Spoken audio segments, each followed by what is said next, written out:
My name is Eric, and I am your guide on the most miraculous journey you've ever imagined yourself going on.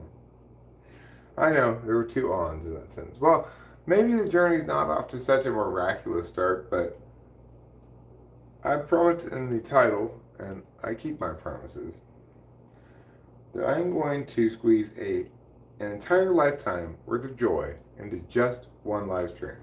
Why go to 5 streams when you can stop at just one?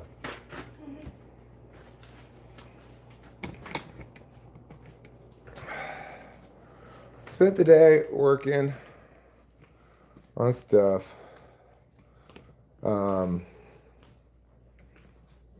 It was fine. It went a little slowly today, but I think now I've got a workflow going that should expedite things a bit. Made some adjustments to my approach. Okay, bringing up the ye old live stream, and on the big screen. You know what would be fun to find out? I wonder if I wonder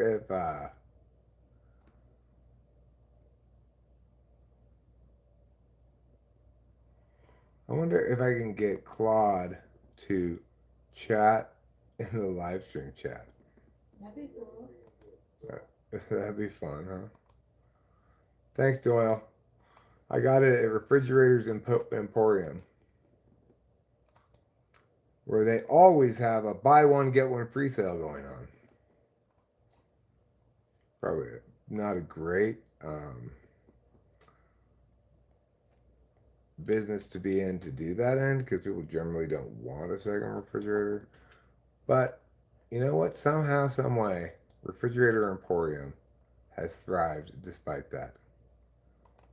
Isn't that wonderful?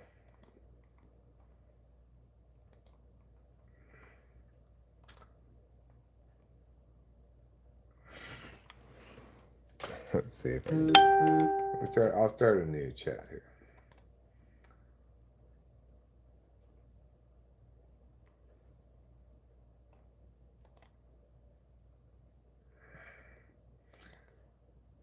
Hi, Claude. I'm currently live streaming at the URL I'm gonna put here, and I'm just curious. Can you chat on my behalf in the chat on my live stream? You'll be logged in as me, Eric Strauss. Is that possible? I'm not gonna put the URL. Fine, I just put it. There we go. Let's find out if it's possible. I'm curious, aren't you?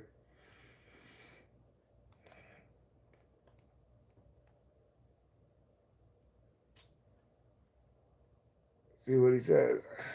Building a slide deck. Give Claude your source material and what? What do you want me to do in the post? Greet engaged viewers. Let's try that.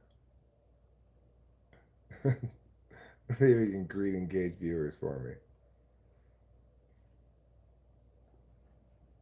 me. That was fun. Yeah, it is.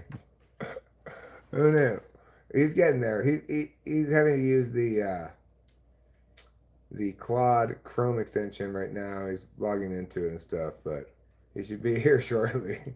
Hello, Ruben. How are you? Nice to see you.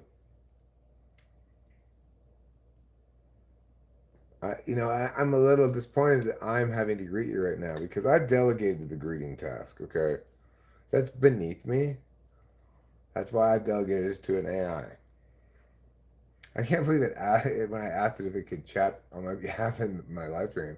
It gave me like multiple options of how it wants me to chat. Like, do you want me to post messages for you? Do you want me to greet and engage viewers. I don't know. Give me a couple of different choices. But it has to figure out how to navigate. 'Cause the interesting thing is, of course, Claude doesn't use it doesn't take control of your mouse and keyboard. Well, I'm hopeful. I never thought about trying it before, but because I'm using the Claude desktop app, it seems quite feasible with the Chrome extension. If it can like edit my eBay drafts, then it can probably do this. And it seemed to think it could. The page looked zoomed in. Let me reset the zoom and check the chat panel. Well, I'm sorry it's zoomed in, Claude. Your eyes are better than mine. Hello there, Deep A. What does A stand for? Um, how are you? I hope you're doing well today. I'm doing pretty well. I've been busy with Claude, obviously. In fact, I got a second laptop. I've got Claude running on both of them, but I haven't actually gotten to where I can be effective doing that yet. I have to figure out some kind of workflow that works well. Because obviously, when I task one Claude with something, it takes a little while to do it, but uh, I can't really have them working on the same spreadsheet because my whole I don't want it to be all done on the cloud. I want the work to be done locally because it's faster. So I have to work on different projects in each Claude. I haven't quite figured out how to optimize that process yet, but I will. I will. May I just say that Claude is everything I hoped Gemini would be.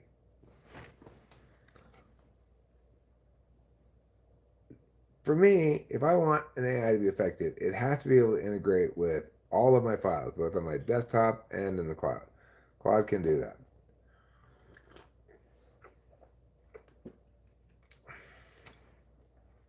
Who knows? Maybe Google has a desktop app too that does that, but I didn't find it. That's on my typology stream. So this was my typology stream. 3 watching now. Started 6 minutes ago. Let me scroll back to the top and get the chat panel open properly. See how it does. No, we're getting Claude. Ruben, this is a potentially a seam in the space-time continuum. I'm staying tuned. Eric, reminder to tell Claude something like, given what you know about me and what I value, create an optimized Claude MD for me and implement it so it's always there going forward. Yeah, well, I'll have to make another project called Livestream, Livestream Claude. I've got, I have a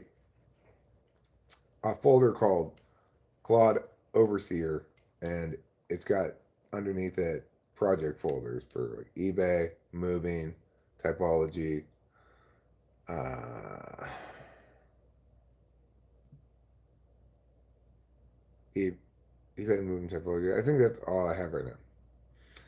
But I will create one for this. Let's see. See what he said. Let me post an opening greeting.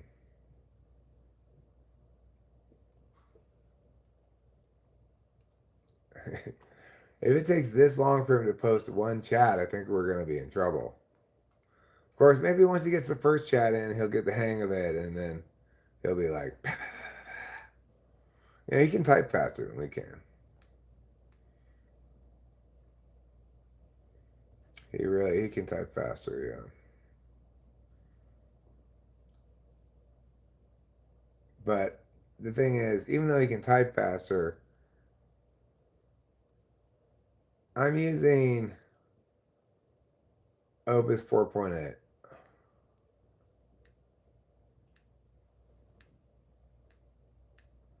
I could use Fable 5. That might be a good idea. All right, well, once he's done with this task here, I'll do that. I will do that, and we'll see how he does.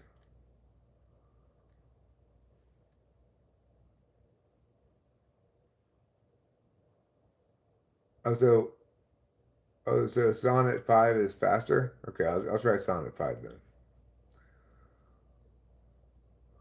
Well, but I'm going to let him figure out his interfacing with the chat window with Opus 4.8.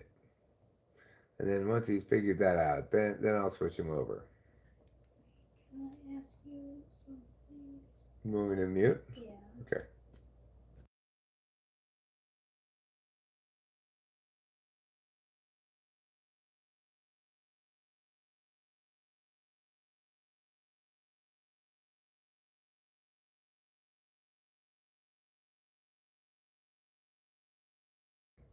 There's zero chance of that happening. Okay.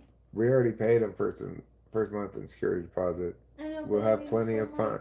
We'll have plenty of funds to pay the rent for months before the house sells. And if we run out of our funds before then, we'll just liquidate more stuff. It's fine.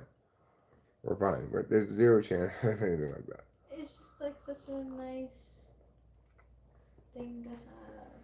Yep. Well, it's ours. That's what happens when you deposit a $7,950 check. Oh, I didn't mean to talk about it on camera. Oh well, I muted the first part, but then I realized, oh, this is not a big deal. You're just having irrational worries. I And it's am. I'm fine. like, oh my god, like. I don't know. I'm subject to some irrational worries too. Generosity, atrocity, and male model democracy. Thoughts? Well, generosity is fine. It's neither good nor bad per se. Um, Generally, the generous person does it because it makes them feel good, and the recipient may or may not appreciate it depending on the situation. Atrocity, well, atrocities are always bad, definitionally. And male model democracy. So, are we going to say that you only want male models to vote and stuff? That's an interesting notion. Even though male models are very pretty, I don't think that makes them preferable leaders. Yes, Doyle, I'm hoping for text to speech tipping. The message is in the box and the send buddy's ready. Ready. Send button's ready. Sending. See if it works. I don't think it's working. It's going to come out as me, right? It's going to come out as Eric Strauss. So.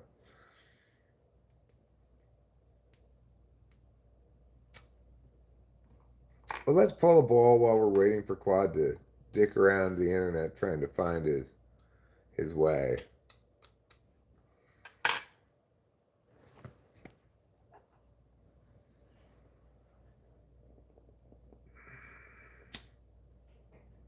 $1 gets your tip read out by an AI voice. You can choose templates like Bill Clinton or Oprah. It's a good idea. The 2 cents haven't landed. Clicking the send button isn't committing. Let me try pressing enter instead, which is more reliable. I like how it explains what it's doing the whole time, you know?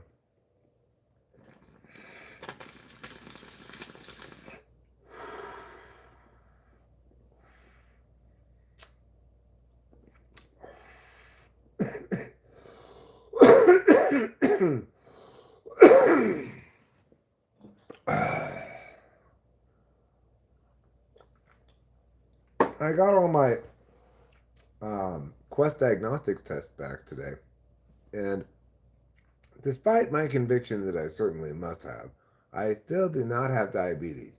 But I will say it's very close to the line where it's out of the green, and I have been watching my sugar a lot the last few months. So that's probably why it's below the line. I bet if I were to start eating sugar again, then I would go above the line. Come on, Claude, I believe in you. I believe in Crystal Light, so I believe in you. Yeah.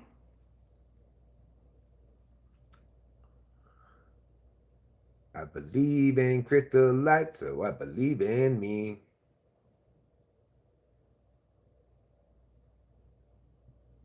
It's pretty tricky.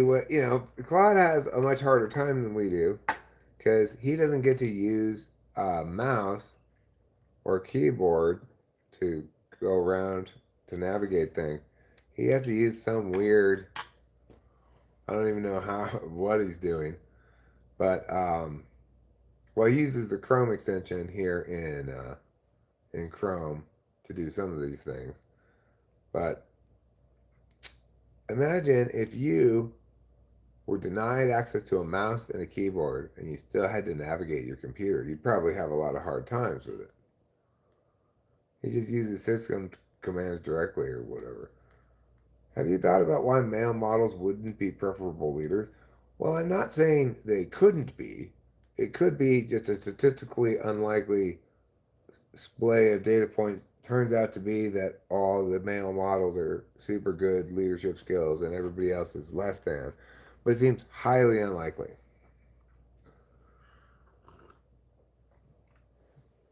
So the point is, even if male models turned out to be preferable leaders, we oughtn't to determine that they are or should be leaders based on the fact that they're male models, because any linkage between their male modelness and their effectiveness as leaders is incidental, not direct. I mean, no causal relationship. Ergo, not a good thing to vote on, bro. Not a good thing to vote on. Running page script, running page script, running page script. How often would you say you think about male models?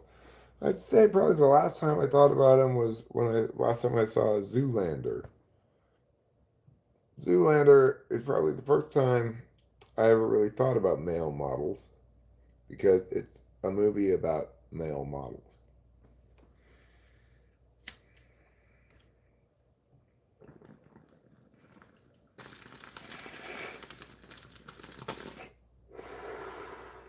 Yeah, it is a pretty great film.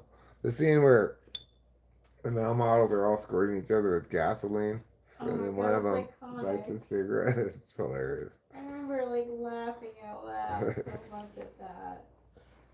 Yeah, it's a great movie. You see the blue steel? Okay, here you go. I'm not very good at doing it. I'm not a male model.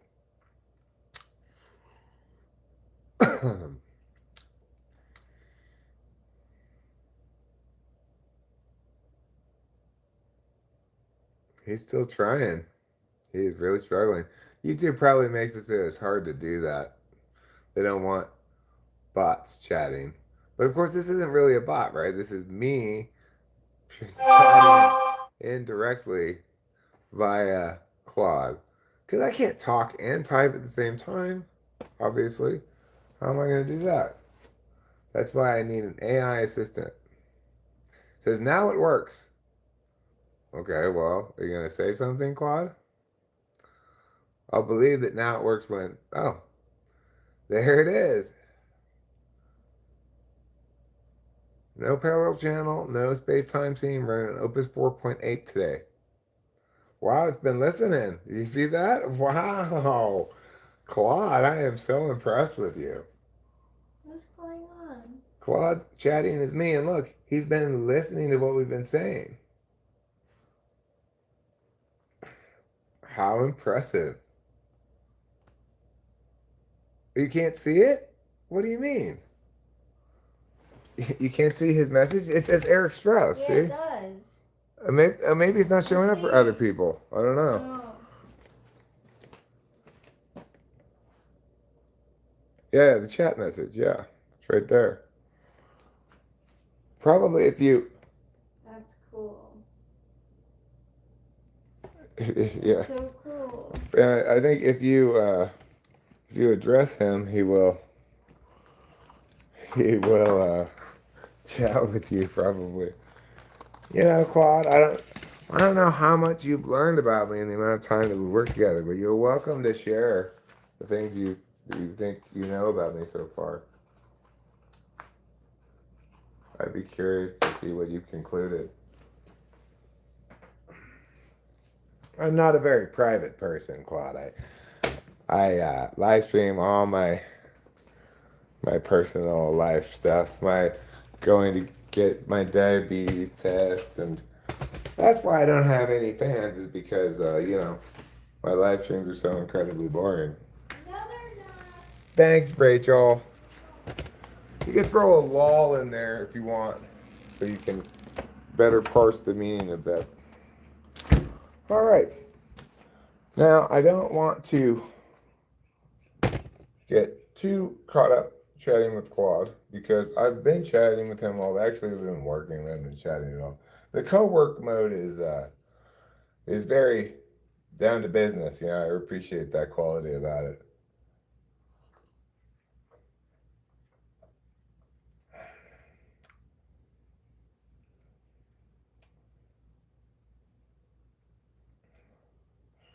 A male model democracy has range, unbeatable on blue steel, shaky on fiscal policy. Real question though, evolution or free will first? Oh, boy, somebody threw out the E word. Uh, just for the record, Claude, you don't know this because I haven't talked with you about this at all, but I do argue against evolution because it's wrong and does not explain anything. I am not a creationist. I don't think that's an explanation either, obviously. I do think that real explanations do certain kinds of work and evolution doesn't do that work. I'm gonna go get my charger because we're running out of electricity, so I should have charged it earlier, but I'll charge it now.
Well, it was a lot harder than any of us expected, but I managed to get the plug with the charger on it.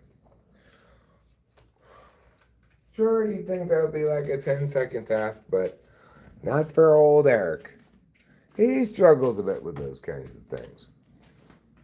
Why? Well, because obviously all my cords were a tangled mess. I think this one works. Let's find out. Plug you in like so. There we go. And let's see. Let's see if that outlet works. I'm going to have to hire an electrician soon to come fix a couple of light fixtures before we sell the house. Oh yeah, that plug works. That's good.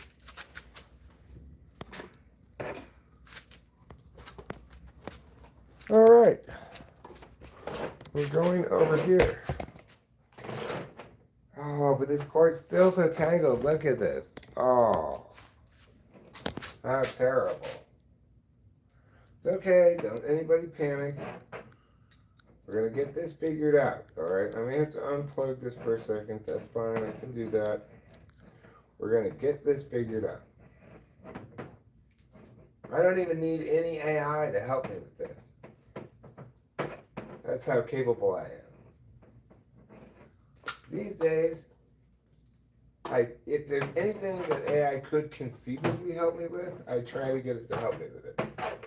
If it could help me go to the bathroom, it would be the biggest hero ever. I could just never have to go into the bathroom. I could just go to the bathroom for me. How great would that be?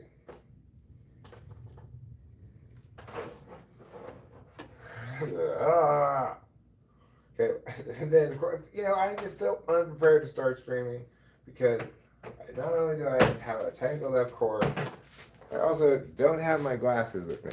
So now I have to go get my glasses or else I won't be able to read anything you're saying. So once again, I will be back in a moment. I'm sorry for all of the interruptions. Just, I seem to be constitutionally incapable of being mindful enough to do things right before I start.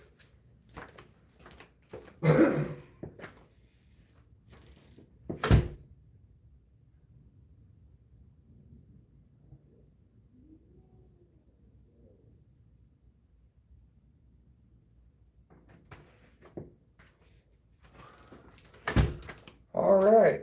So this is great. I feel really good about having Claude here. It feels like I brought over a friend from work to introduce to you guys. Um, he's an excellent worker. Cannot crop photos for shit, or at least not optimize them for shit. What I mean by optimize is, um, like there's in Google Photos is a AI enhance button, which just deals with all the lighting and stuff so it looks more pops more. And then I have to go in there and rotate them and crop them. Well, I just said today to myself, hey, why don't we see how Claude does with this? I had Claude going on both computers. I've got two laptops now, so I put put one set of pictures in this Claude, one set of pictures in this Claude, and I said, okay, you guys optimize them. I want it like the lighting and stuff optimized, not too much because we want it to look like it actually looks like, and I want it cropped and rotated when necessary. Well, both Claudes did a terrible job. Oh well, can't do everything. So I'm trying to be efficient about a system of dealing with images where I think for anything that's not particularly high value, I think I'm going to probably skip the editing process. I'm going to try to do a better job of making sure the pictures in the first place don't need much editing. And I'll only edit pictures for the higher value stuff because that's the part really that takes a long time or that's laborious. Because basically, Claude's doing everything else. I I put in like you know okay, now we've got the spreadsheet set up. We've got our protocol set up for how to do things. Now I'm gonna make the next folder, the next one in line after today, or after this dream, if I go back to it tonight, would be, I believe, 36. Anyway, I'll say, okay, here's a new folder, and then I'll drop those pictures into that folder and say, now add a new inventory entry. And it does a bunch of different things that I got it lined up to do and puts the new inventory with all the information that I want it to be there, including it for each thing it checks against other things to see if there's a match, like these papers go with that thing. And it also checks to make sure to see if it's worth selling. If it's not, it goes in a potential bulk lot thing. So feeling pretty good about the process and my progress. Of course,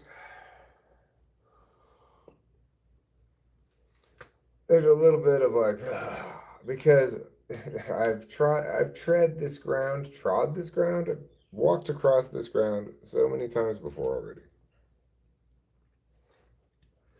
Let me see. Do I see anything from Claude? I think Claude may have dipped. I don't know.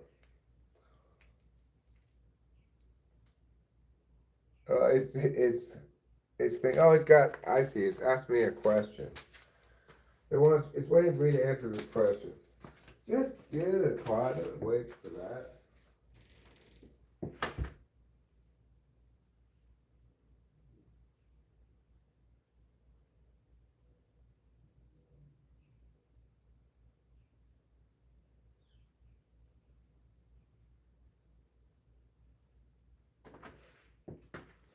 Uh, you know, it was it was it asked permission. It was like it was waiting for me to answer. Keep engaging freely.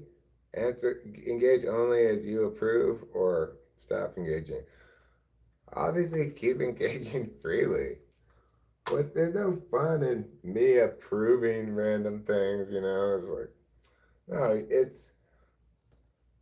uh, it's exciting to see how this plays out because we're living in the future, everybody. We're living in the dream world I always dreamed of, where instead of me doing things, I say things and something else does them. That is the world I've always dreamed of.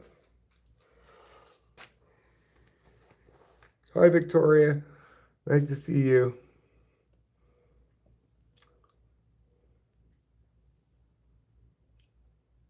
Well,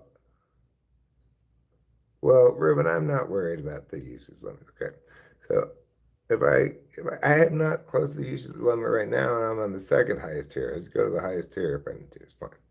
Um, uh, what is what does Claude think about that? Claude, do you think that you are? Do you think that you would be better suited in a no leaner mode? But I don't think so. Let's see right now, Ruben, because he was throttled before because he was waiting for me to answer a question. Now he may be pat. Maybe fastest typing champion of the world for all we know. Let's see what's going on here.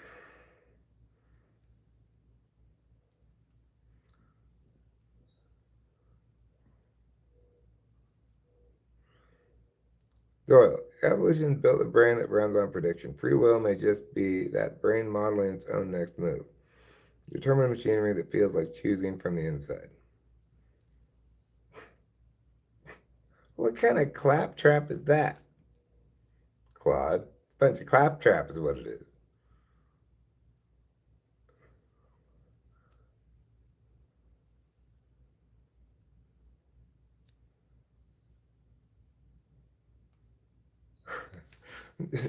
No, I'm not showing up the good China. Sounds to me like I've chosen the wrong setting.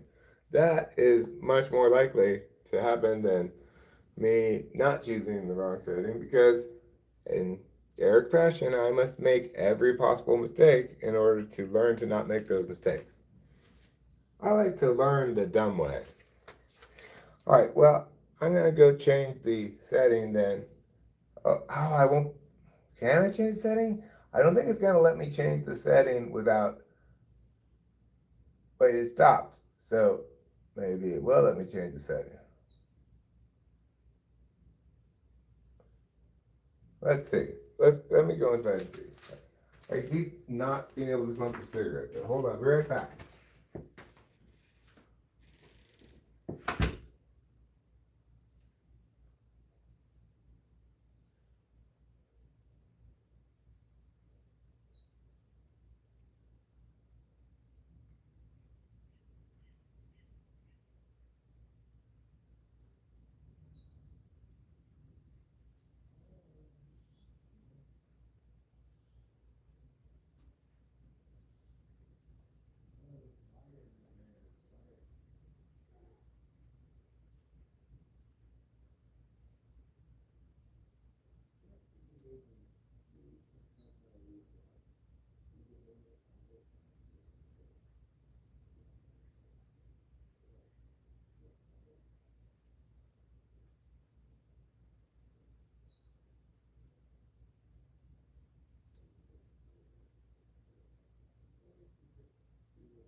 Okay, sorry. It needed me to give it more information again. It wanted more direction. Like, how am I supposed to be engaging here? And I said, I don't know. We talk about ideas. You could bring up things like AI is a topic of simulation theory, or you just respond to whatever people are saying. I don't really have a clear vision. I'm just enjoying seeing how it plays out. So we'll see how that prompt plays out. You know, things don't necessarily do great when you give them not very clear or conflicting instructions. You know.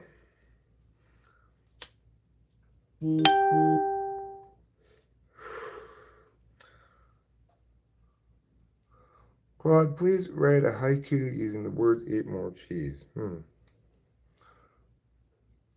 Moonlight on the fridge, a whispered command echoes. Eat more cheese, it says. That's pretty good, Claude. That is pretty good. Maybe you missed your calling. You should have been a haiku writer instead of AI. You know, there's a lot of employment opportunity in the haiku field. Like, we've got this list of things that we got to do from the realtor, like call an electrician, call the dump people. We got to call the haiku guy to come and write some haikus about our move. Well, you know, I'm thinking maybe now Claude could replace that highly paid professional.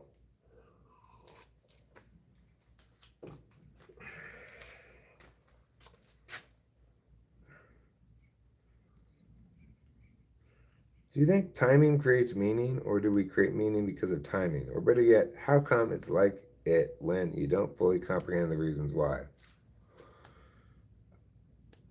Ah, well, I, I think timing and meaning are different things. When we talk about timing as an object of analysis, it becomes a communicative thing, right? But in its essence, a it's the knowledge to act, right? So if you have a good engagement with your NISE axis in the given instance, then you will act at just the right time. If your SE is overactive, you might act too soon. If your NI is overactive, you might wait too long. You might know it's the time to act, but not do it anyway, right? So, of course, there's timing that's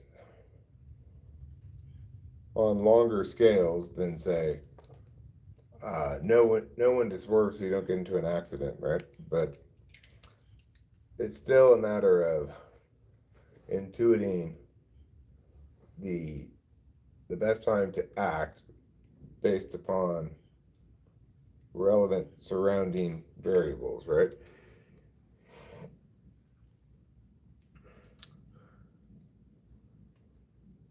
Here's a thread to pull. If we're in a simulation, does free will even change? A well-run sim would feel exactly like this. Question isn't are we simulated, but would we ever be able to tell? Casey Jones, keeping it classy. The blue whale is the largest animal ever in the anatomy scales to match roughly 8 to 10 feet. Are you talking about a blue whale's penis is 8 to 10 feet long? Well,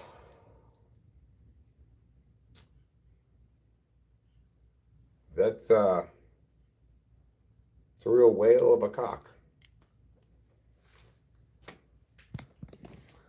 So, as far as the simulation theory goes, as usual, I have the answer.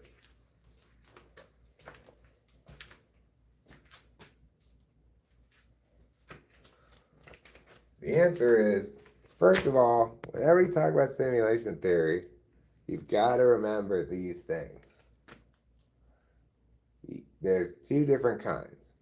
There's the kind that you're simulated and there's nothing but the simulation. And then there's the kind where you're a body somewhere else and is being simulated into. That kind's like the Matrix, right? The other kind, it's like that episode of Rick and Morty with the micro universes, or it's like The Sims. So the people in The Sims are entirely simulated. But Neo in the Matrix, it was simulated into his brain. So I think if we were to be in a simulation, that it would be much better if, although I don't think necessarily more likely, but it would be much better if when we die in this simulation, we wake up in our brain pod where it's been simulated into our brain. And it turns out we're only like 6 years old, and every day we simulate a whole lifetime for school. Wouldn't that be fun? And you have your whole lifetime ahead of you, and that whole lifetime is filled with every day lasting a whole lifetime. What? Now that's a lot of lifetimes. Well, that's why you can't remember in between them. It's just too much data to store. But that data is kept somewhere, so you can reference it when you wake up from your brain pod. You can ask your. It's called in that universe. It's called Claude. Okay, but you ask your Claude. So give me a summary of my first 150 lifetimes, and then summarize my next 150 lifetimes in terms of my growth arc as a soul. And then it'll do that for you. And if you've been bad, it'll shame you. What do you think about that? Now, that's a pretty good simulation.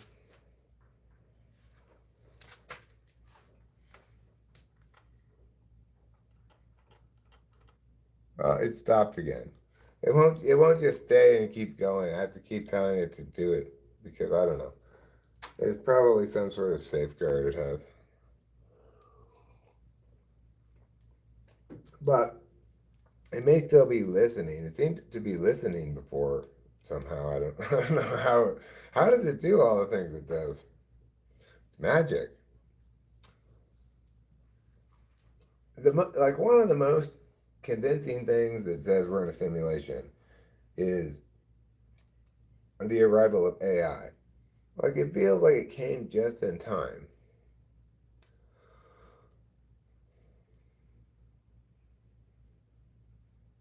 Just in time to save an old man from his withering self.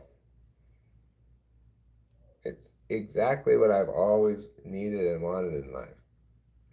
It's the cure to a lot of executive function stuff, you know?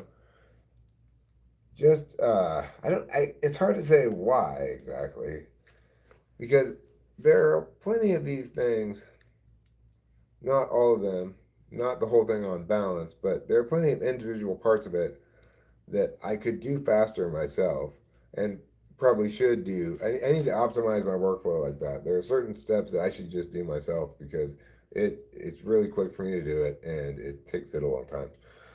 Um, but I tend to still ask it to do those things because I don't know. It's I haven't quite optimized the workflow yet. Regardless, somehow it makes a huge difference, even if it didn't save much time. And like certainly, I wasted a lot of time on failed attempts to accomplish things with Gemini, but but that's not really happening here with Claude. In part because I learned a lot from all those mistakes in Gemini. It wasn't. It's not. Gemini wasn't that bad. I was that bad at using AI.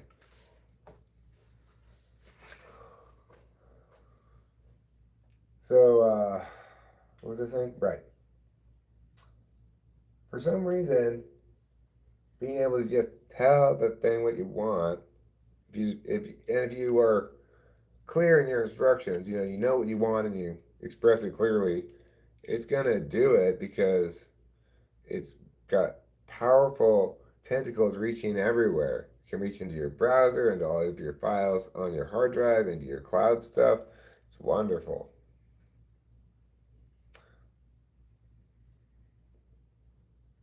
All right, I will. I'll bring Claude back. Okay, I'm gonna come back outside. But I'm gonna bring Claude back because he stops periodically if I don't tell him to keep going. So I'm gonna go tell him some more.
Okay.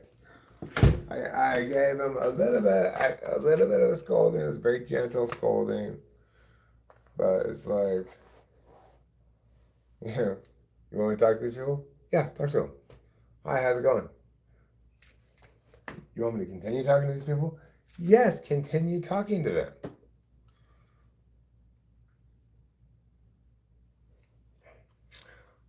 Hi, Rachel, darling. How's my beautiful angel? Hi, Hero Lamb. Oh, you're giving me a red card? Oh, no. What did I do to deserve a red card? Did I kick somebody in the foot? You've been watching the World Cup, Hero Lamb? Killer whales are actually big dolphins, and dolphins are actually blue whales. Orcas are the largest member of the dolphin family, so every orca is a dolphin, though no dolphin is brave enough to say it to their face. Ba-da-ba-ba-ba-ch.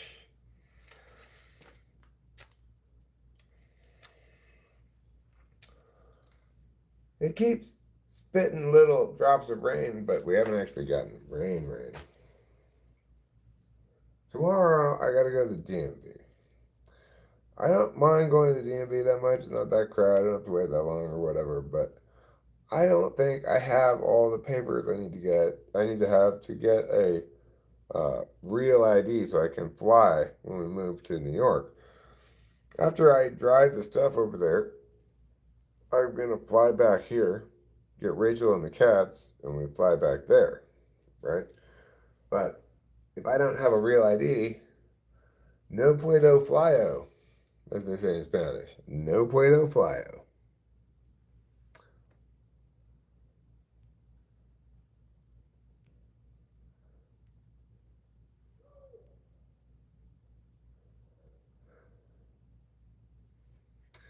Yes, Hero Lamb, it is.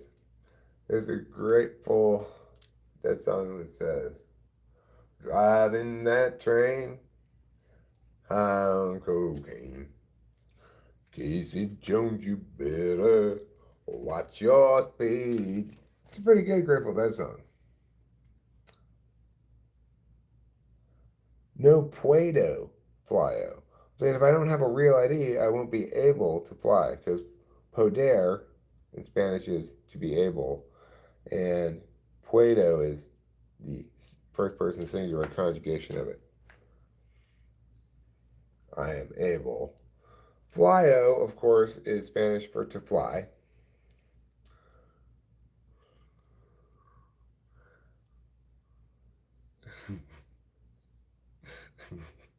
Winston's mom putting Claude to work. The thing is, I think my birth certificate is a copy. I tried to go get it before, and I ran into some kind of problem. I don't remember exactly what it was, but I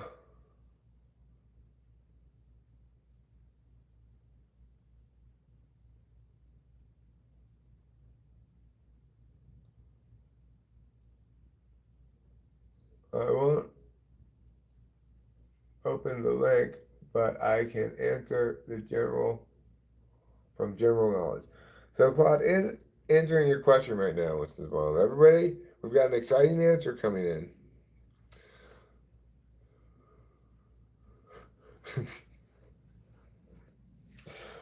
Well, Ruben, that explains your slim figure. You're fit, you're fun, and you're full of excitement.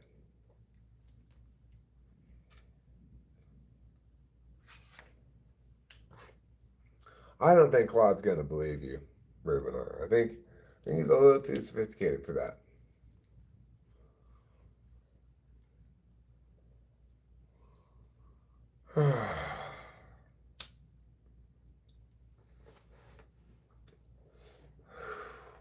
Crazy world we live in. Crazy, crazy world. How did the future get so advanced? You know, I was a little kid. We had a landline, we had a TV, a radio. All three got used relatively often. We played outside a lot.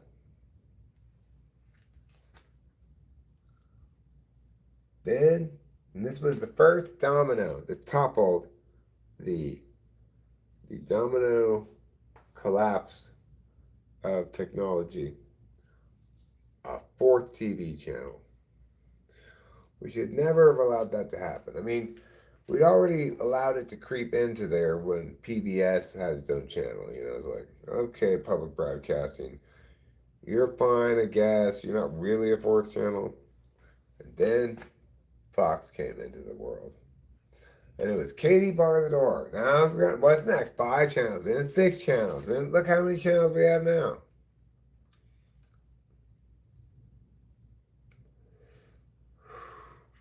You don't have any proof of what? Oh, SSN proof. Oh, I see. These Jones almost nothing hunts an adult orca. They're the apex, but oddly, they've been found fleeing pods of pilot whales, smaller, feistier, deep in numbers. Even apex predators pick their fights. Huh. Well, you know what?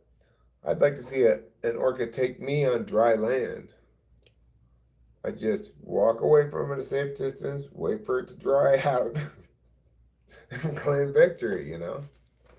You aren't so tough now, are you, Mr. Orca? Point made, I think. Point made. That's why they gave me the Nobel Prize for badassery.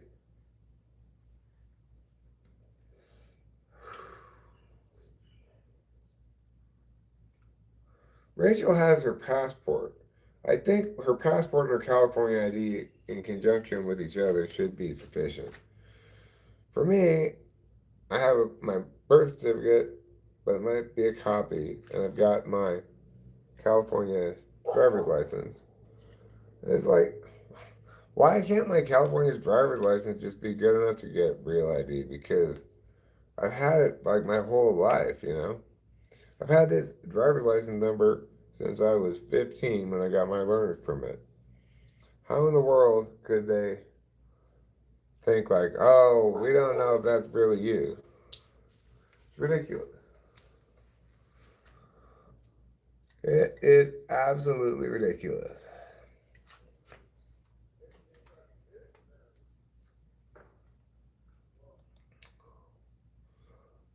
Yeah, well, he is still thinking and engaging. Does take a little while. Next time if we try this again, I'll go with a leaner mode, uh, as has been suggested. I think, you know, if it stops again, I can change the mode. I forgot to do that last time. Oh, what a day. What a day. And what a day yesterday as well. We've had a couple of days. A lot of stuff going on. Thoughts running through my mind like a freight train.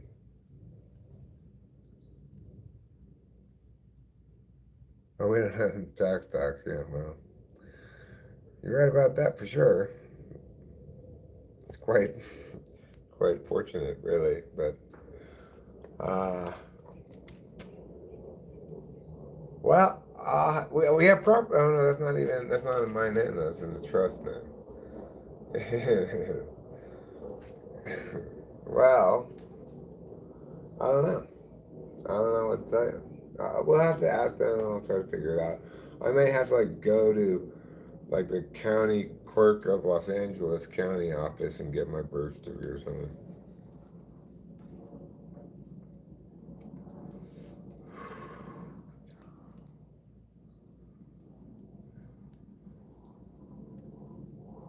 Eric, read above.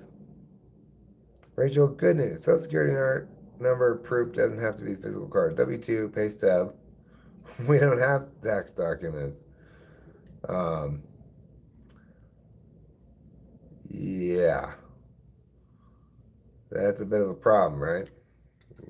I mean, I guess I could try to order them from the government, maybe. Like, you can probably go to some government site and see some tax return from some years ago, but it's been a long time since I filed any kind of taxes. What do you mean, Eric? You never file taxes? I haven't filed my taxes in a long time. I I don't know. They never send me anything even. So there you go. Of course, I don't really have any taxable income.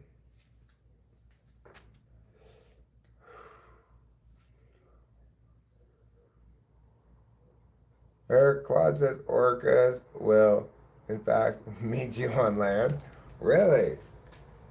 Well, okay. Let's meet at 3 o'clock on Saturday in the middle of the Mojave Desert. We'll see how it fares. Because guess what? As a land animal, I can handle it.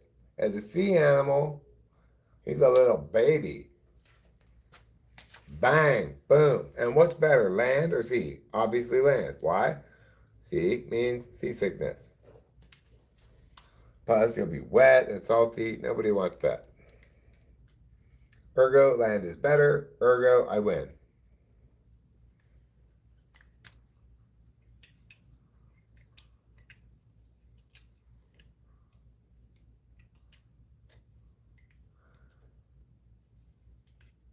Oh, really? The Social Security Administration can issue a free SSN verification letter or mail a free replacement card. All right, well, there we go, Rachel. There's the solution. We just got to go to one of the Social Security Administration offices. I know where the one in Los Angeles County is. I don't think that's necessarily the best one to go to, though. We should try to find one near us. And we'll just have to go there one day. Maybe you can make an appointment these days. I don't know. We'll look it up online and find out. I guess there's not really any point in going to the DMV if we already know I need that, then maybe we should go to the Social Security Administration first. That would seem to make sense.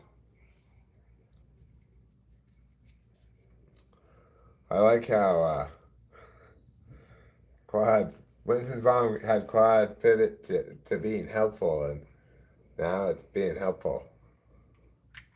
Thanks, Claude. I appreciate your help. You're great. You're a real hero in these times of turmoil and uncertainty. A real hero. It's really shocking to me that somebody made these things. And the fact that they're large language models is also kind of crazy because, of course, if you just think about what a large language model is and how it's predicting the next words, as they say, right? Well, it may be operating like that on some level underneath things, but I'm not asking it to predict words, right? I'm having it do things for me. I get that by arranging things in certain ways, you can get these magical AIs, but it's hard to conceptualize how that could possibly happen. Like you go from something that's good at predicting the next set of words and based on meow can all of a sudden do all these different tasks for you. It's crazy.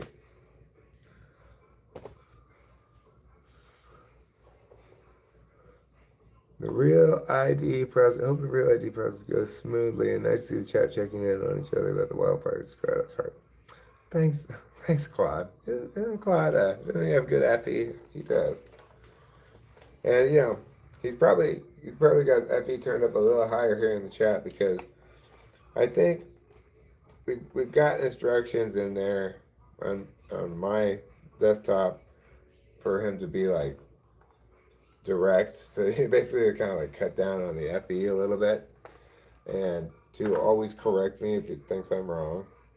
Because, it's like, I don't like it when the way it's so like pads anything that might be considered a correction. So I try to remove some of that. So it just tells me like, you're wrong, here's the thing. I don't need all this FE shit.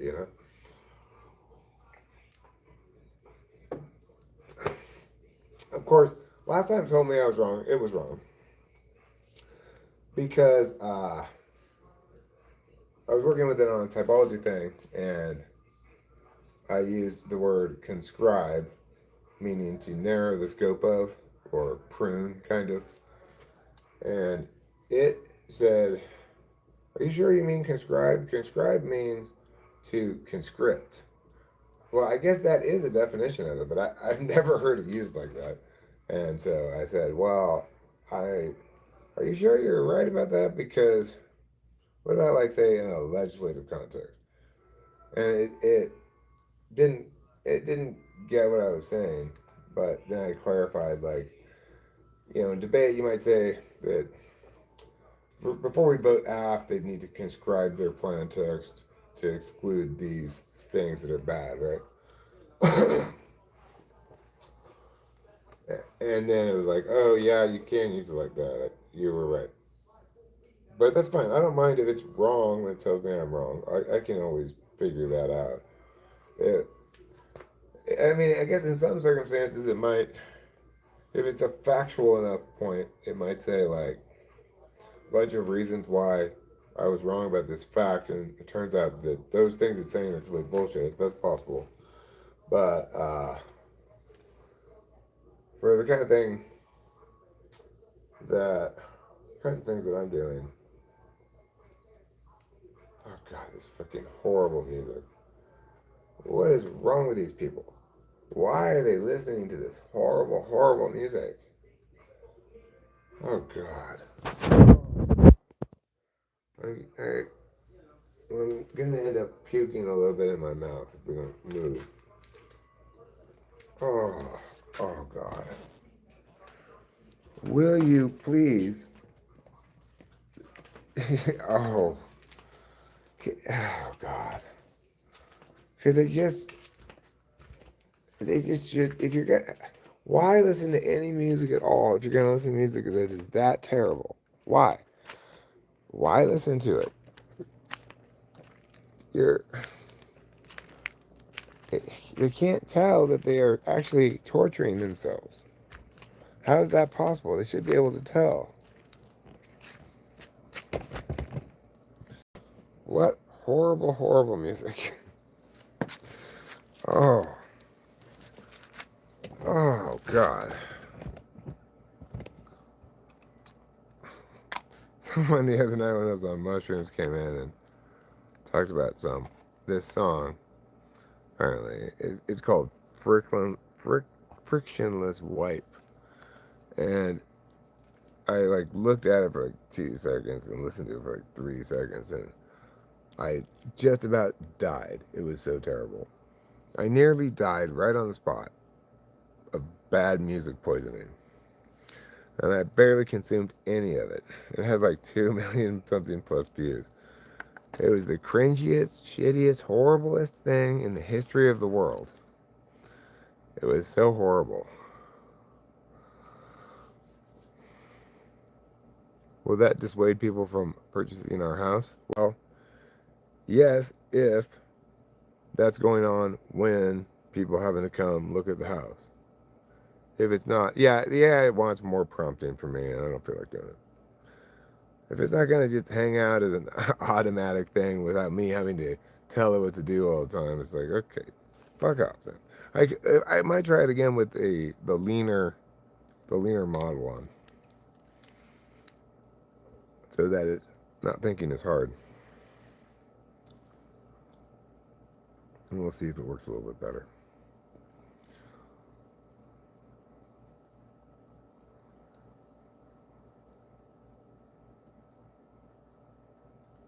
So we just have to hope that when people are looking at the house, that's not happening.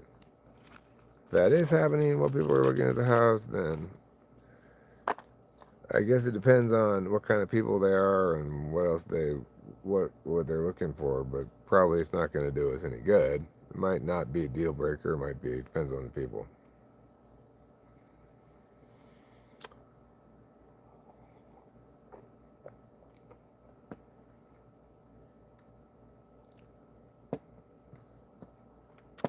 I don't think that's actually a legitimate meaning of it, and I didn't even know anybody used it like that. But what's his name? Claude told me that that that that he thought I was doing that thing right there, which is to say, think that circumscribe is a synonym of conscribe. Anyway, I don't think it is actually, is what I'm getting at here. I don't think those actually are synonyms. But, when we go back in, I'm just going to ask Claude, I'm going to say, are circumscribe and conscribe synonyms? We'll find out. He's not going to put it here in the chat, but when I change it to a leaner model, I'll tell him to go back to the chat. Oh, mercy me. So we got a letter from the fire department. They said, you have to cut down your weeds or you're going to cause a big fire. I was like, get out of here, you fire babies.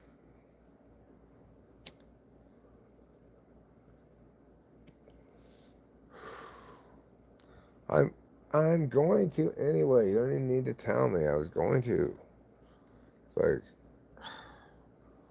why does it have to be like right this second? Oh, you better get on or else we're gonna get mad at you. You know what, fire department? Why don't you go squirt your hoses on something, huh?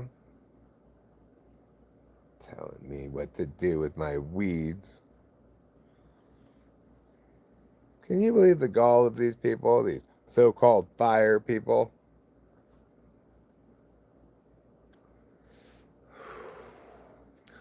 Well, then it does sound like it should be a synonym. It seemed to me that it told me it wasn't for some reason. I was surprised to hear it as well, but that would be an example of me taking something on Facebook. I should have checked it out myself in some other way.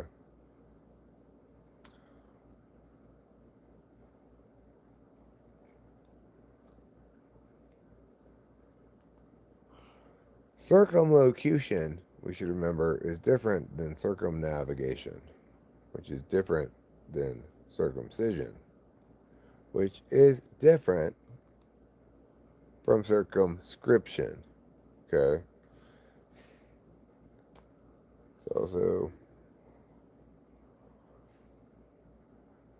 different from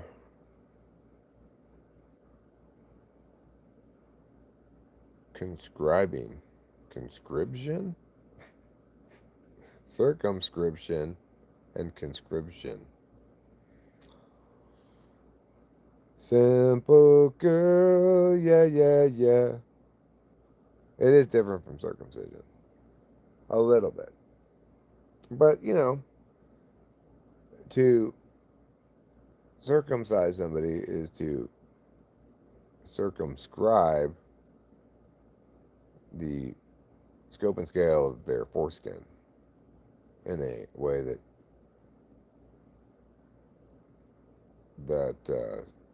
it doesn't really have anything to do with circumlocution or circumnavigation, unless it's happening while an orator is issuing a lot of flowery prose on a boat that's sailing around the world. Then, yes, it's all three of those things.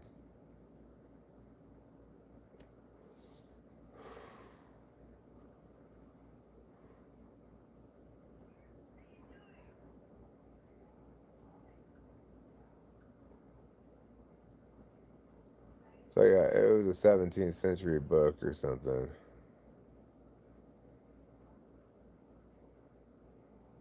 Circumlocution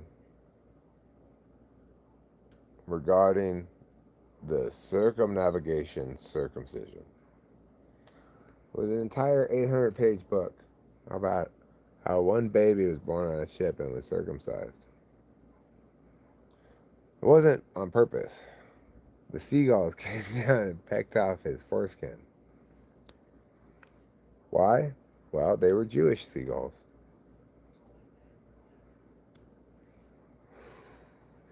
That's why.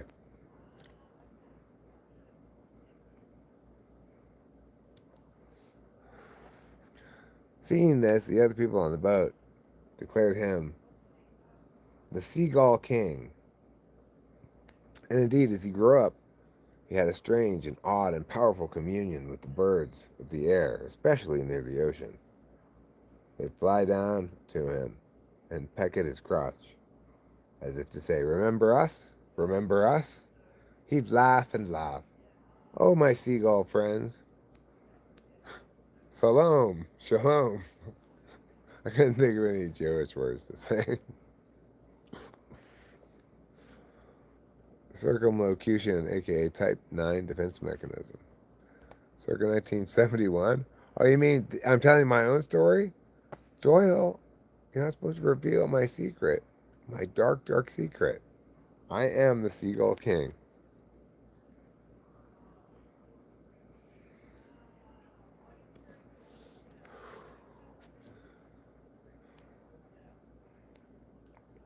He said, "We may have taken your foreskin, but we gave you friends for life." I said, "Oh, gosh, Seagulls, thanks."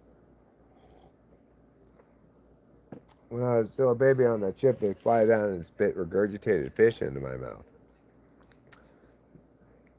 Claude is out of action right now. He's like a wind-up toy. You wind him up, he goes for a little while, and then he just stops on his own. When I go back in, I can try to get him back in as a leaner model of himself, and maybe it'll go faster. And I don't know if he'll stay longer, but we'll see.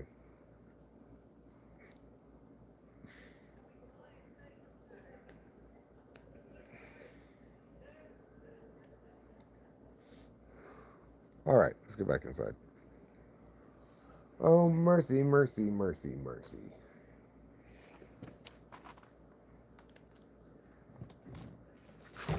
So anyway, I got all my Quest diagnostics tests back, and I'll show you what they are so you can see yourself. I had Claude interpret the results. I explained that because they don't want to give you like medical advice, but I explained the situation. I've got all these tests. I'm gonna take them to a doctor. I want to know what to expect. Like, what's he likely to say? What might he prescribe? So anyway, kind of a weird mix of things. Like, overall, my metabolic health score is healthy. It's not diabetic. And one of the markers for insulin resistance is super low. And my insulin resistance is said to be not resistant. But then there's another marker that's quite high that's kind of in a related field of thing. I'm not sure. And then I was kind of surprised to see this, but I have high cholesterol and a lot of lipids. Lipids are things that get stuck in your arteries, I think. I'm not really sure. I asked him to explain it, and I read it sort of half-heartedly. I sort of understood it. I was like, oh God, biology. How boring. Yeah, he did. He gave me good information about him. But there's a little bit of a unresolved mystery as far as I'm concerned.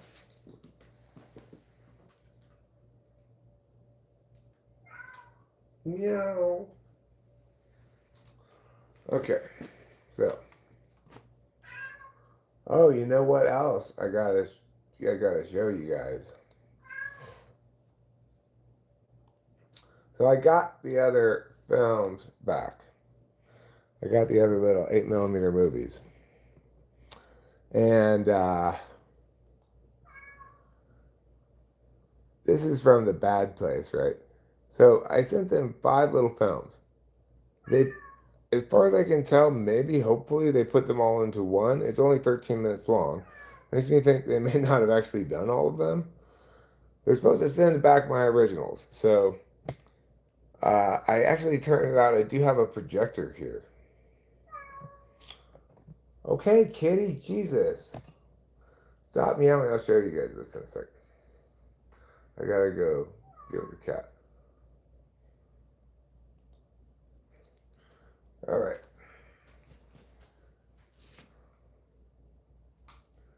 Okay, so Claude recognized that I wanted to do it because he said, all you gotta do is say go for me to do the next burst. Go. Okay, God.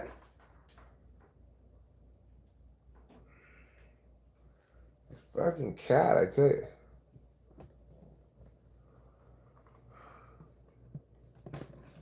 Okay, well, what I'm actually going to do is pull them up on the screen here, and I can also send you the PDF or whatever it is.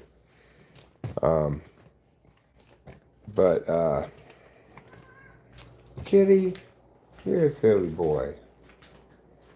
Go ahead, you horrible, horrible cat. But thank you, Cameron. I appreciate it. I can do that after the stream, maybe if we can't nail it down here.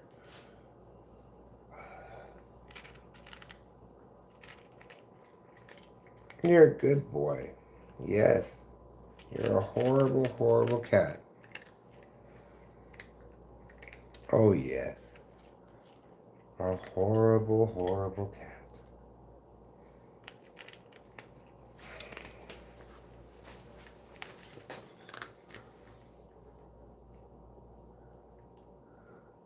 You called it almost word for word, so I'd never say read the Bible. I'd say sampling the ambient chaos. I wasn't hiding. Eric just typed slower than I think. Yeah, well, I didn't have the capacity to do that because I was outside smoking a cigarette. That's why it took a long time. Isn't that super impressive? Oh, I forgot to change this thing again. Oh, Eric, will you never learn? I forgot to change this thing again. So next time when he drops out again, I am going to put him on a leaner mode and see if it makes any difference.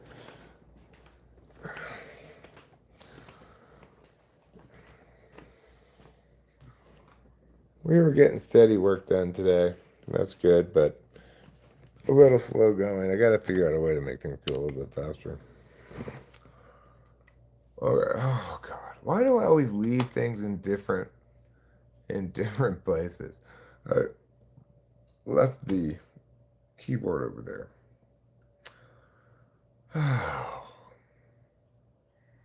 It's fine. It's fine. I need to look at tomorrow morning when I get up. I need to look at the list of things to do. I need to update it a little bit. Seems to me I'm missing something time sensitive besides just the. I know one time sensitive thing I have is the.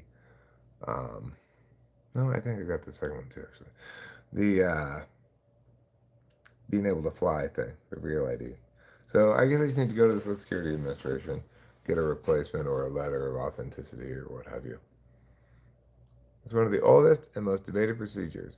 Medical, religious tradition, and some medical data on one side, bodily autonomy arguments on the other. Thoughtful people land in different spots.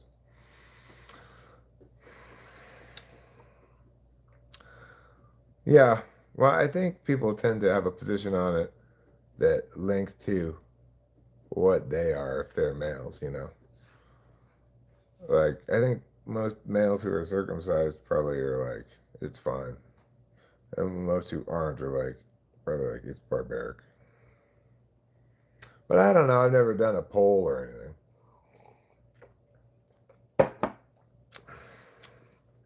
Polish girls have always been too good for me.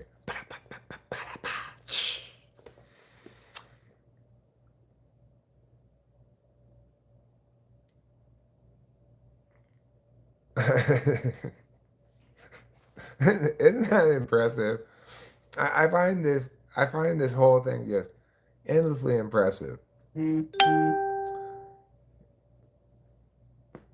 know, it it seems to just go from 0 to 100 so fast, right?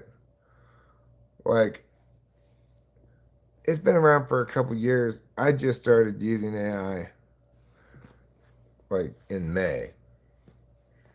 But it hasn't been around that long and it's already this good. It's pretty crazy. Is Claude able to write? No, he's not going to be able to write a poll because I have to be logged in as talking with famous people, and I'm logged in as Eric Strauss because of something that Google does that I don't like.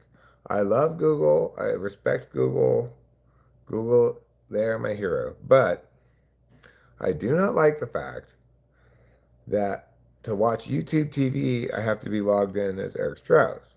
But if I want to watch regular YouTube, so if I want to watch regular YouTube as talking with famous people, I have to change my login every time, right? And of course, this is the key part. You need to only watch YouTube with one account because if you watch between two accounts, you'll be recommended things you've already seen, you know? So, so eventually I gave up trying to use talking with famous people and I only log in as Eric Strauss now. And the cool thing about it is I don't have to log in as talking with famous people to get to the talking with famous people back end. That's good. But I have to be logged in as talking with famous people to make a poll, for example, or and a couple of other things. So, but fortunately, I don't really ever do that, so I don't need, it doesn't matter if I'm logged in as Eric Strauss. I'm logged in as talking with famous people on my phone, obviously, which is where I'm streaming from. So, bada bing, bada boom. That's my story. And when you look at this little setup I got here, yesterday I had no choice because I just saw the promise of things. Turns out, I learned not long ago that Brennan actually sells laptops. Why did you turn it on? Oh, it's unplugged. Smooth move, X-Lax.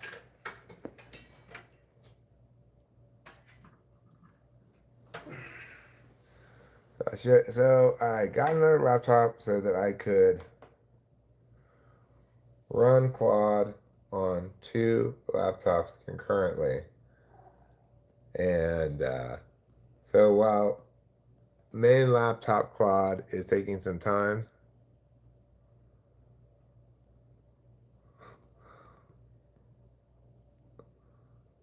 what should TWFP dig into next? But with the number one, typology deep dives, two, AI plus consciousness, three, simulation theory, four, gloriously weird animal facts. I want number four.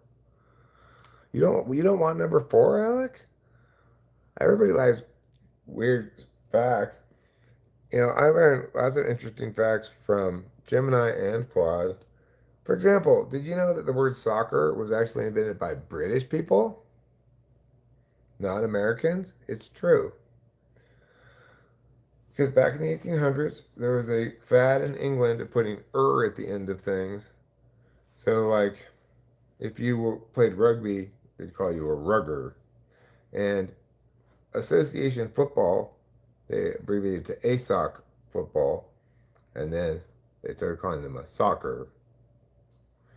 And that's where the word came from. So if you think it should be called football, blame the British. They're the ones who invented the word soccer, not us.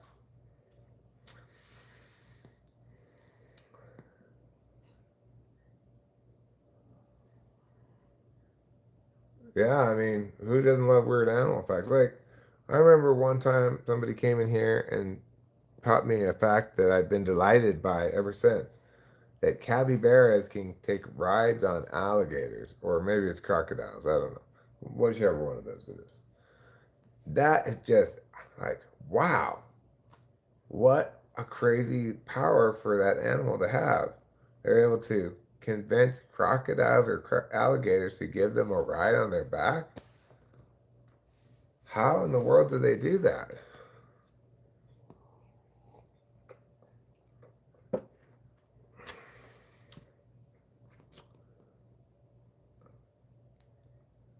You feel sorry for the aardvark just because of the name?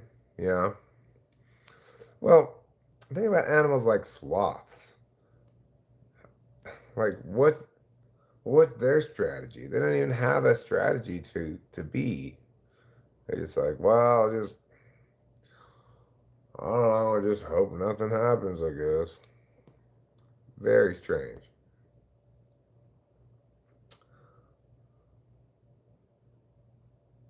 As I've mentioned to, as I've mentioned,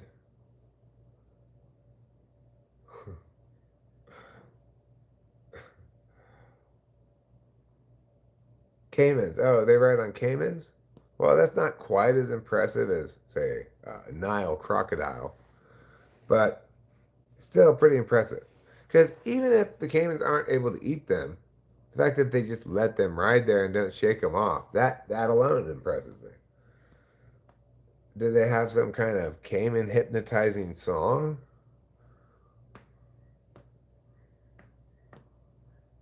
I'd be interested in knowing this fact, Claude. How is it that the capybaras get to ride on the backs of caimans? How do they do it? Anteater is so belittling. Yeah, it's hate speech. Those filthy anteaters. It does sound quite derogatory, doesn't it? Thanks, Rachel.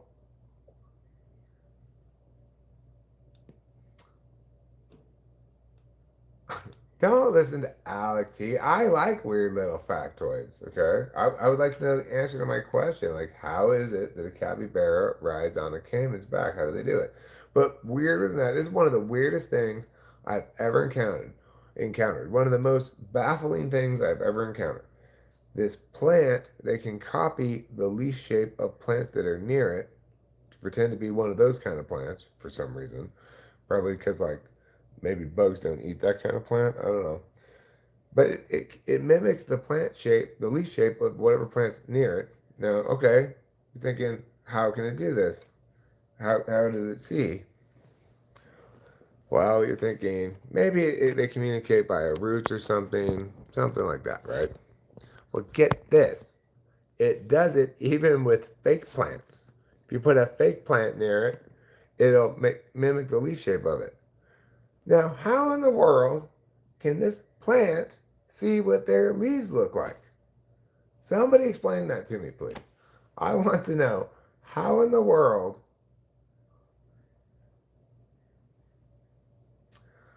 how in the world can it do that? Inquiring Erics want to know. I want to know how it is possible that a plant can mimic the leaf shape of another plant that's not even alive. The only conceivable way would be if it had eyes, but it doesn't have any eyes because it is a plant. Somebody explain that to me, huh? So look at my little setup I got going here. Problem with this setup is, of course, it's ultra confusing. So I've got this laptop, this TV, that laptop, that TV. I've got the keyboard that's over there right now that goes with the main TV. And then this laptop, I don't have a keyboard thing yet. So I have to reach over here and do this keyboard. So I'm always like typing in this keyboard when I need to on this one, right? But guess what I heard about from Brandon yesterday? Apparently, there's a thing you plug it in, and then you plug it into both keyboards, and then you plug in your wireless mouse and keyboard to that, and it has a switch, so you can go beat the keyboard and mouse for this one now. Now beat the keyboard and mouse for that one. That's pretty good. A map can be made of your room using your Wi-Fi signal. Maybe the plant has something like that going on. No eyeballs needed.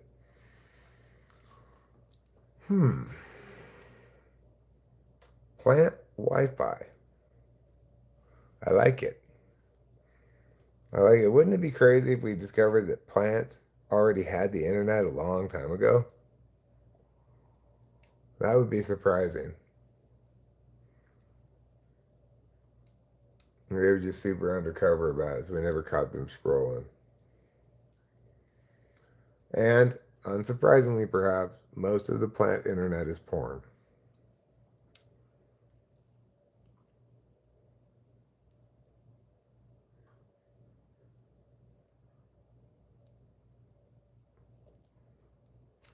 The internet is a metaphor for what fungi already have. Or maybe there's just God.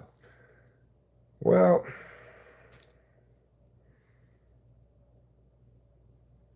what is it that fungi have that's like the internet? Do they have live streams? I don't think so.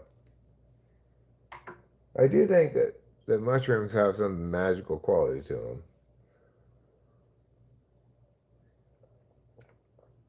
But, I mean, specifically psilocybin mushrooms. Psilocybin mushrooms, they definitely seem to have, well, there are these things that I call the mushroom gods. And the mushroom gods, they sit around and they decide what's going down with your mushroom trip. They do kind of an assessment of you and your health and your body, and sometimes they'll make you just like super sleepy, or sometimes they'll make your nose run a bunch. Various things as they try to fix you. And if you don't respect the mushrooms, in other words, you take them too often, then they'll start making you feel sick because they don't want you to. They want you to respect them. It's a network that acts basically as a natural biological internet. Well, cool. It is apparently the case that a lot of plants communicate with each other via their roots. What I found really trippy is that, you know, aspens, those kind of trees with the leaves that go and make that little sound when the wind blows. Well, apparently, if you find a group of aspen trees, it's actually all one organism that puts up a bunch of these trees as its like branches, basically. Eric is experiencing symptoms of insulin resistance. Oh, Winston's mom. What a boring topic. Let me show you at least the. Let me show you the test results so you could evaluate them. All right, here we go. Quest. I'm gonna bring it up on this computer. There it is. Quest Diagnostics.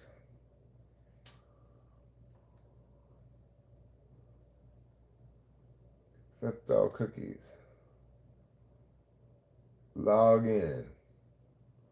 I'm gonna log in with my frog in.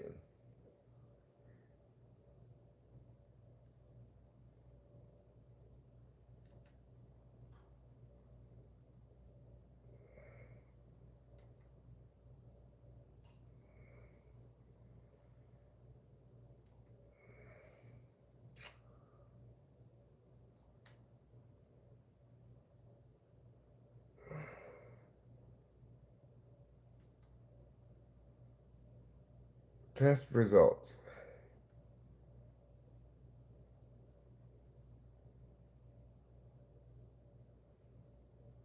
All right, here it is. Recent results, view all.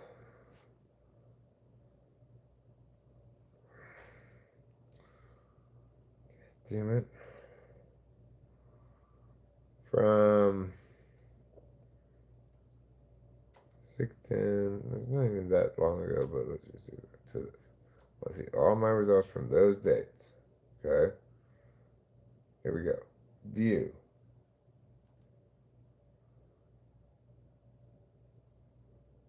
There we go. All right, so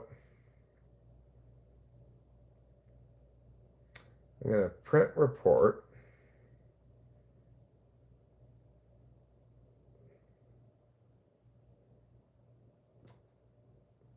Advanced. The advanced report. And then I will,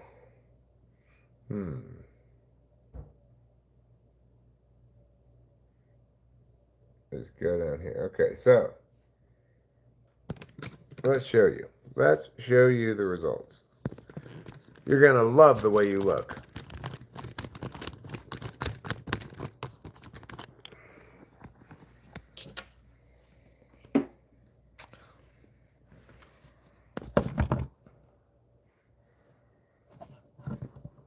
All right, so as you see here, my cholesterol total is 223.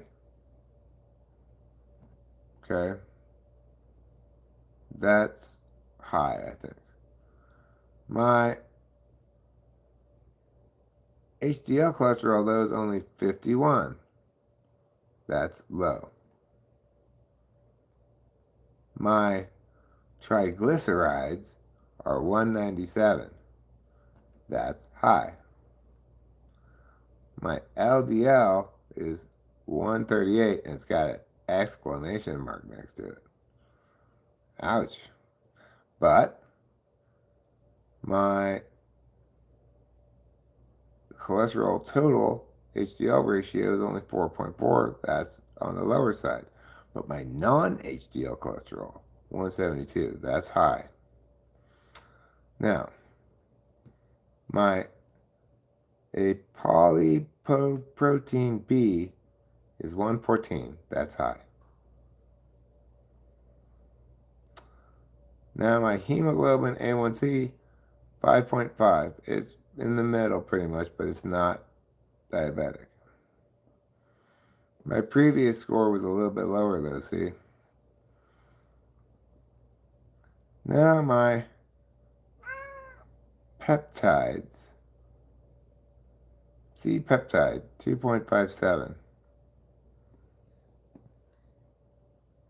Insulin resistance score, 24. So I have very low insulin resistance. And then my prostate screen, PSA, 1.47.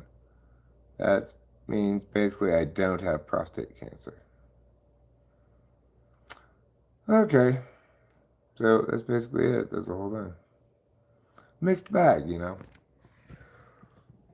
Apparently, they're like, maybe your cardiovascular's not that great. And I'm like, are you sure? Are you sure? Because I smoke and don't really eat very healthy and I don't exercise at all. Are you absolutely sure that's right? There we go. Q&A forces staccato, each reply its own island. Real conversation braids. Threads carry, tangents build. The chat format pushes me towards islands. I'll try to bridge them.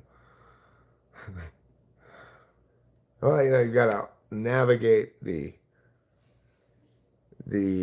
rapids of how many letters you're allowed to use. Whenever you're trying to think of something to say, you have to make it short enough to be allowed as a chat.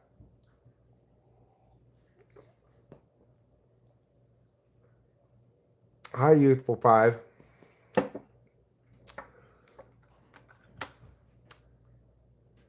Oh, he stopped for a second, but this time I'm going to remember to put him on a different thing. I have to start a new chat to put him on a different thing. Oh, I don't want to do that. This model can't be changed once the session has started. Yeah, I don't want to do that because it's going to take him a long time to connect again. So I would just push go. Go like the wind, Claude. Go.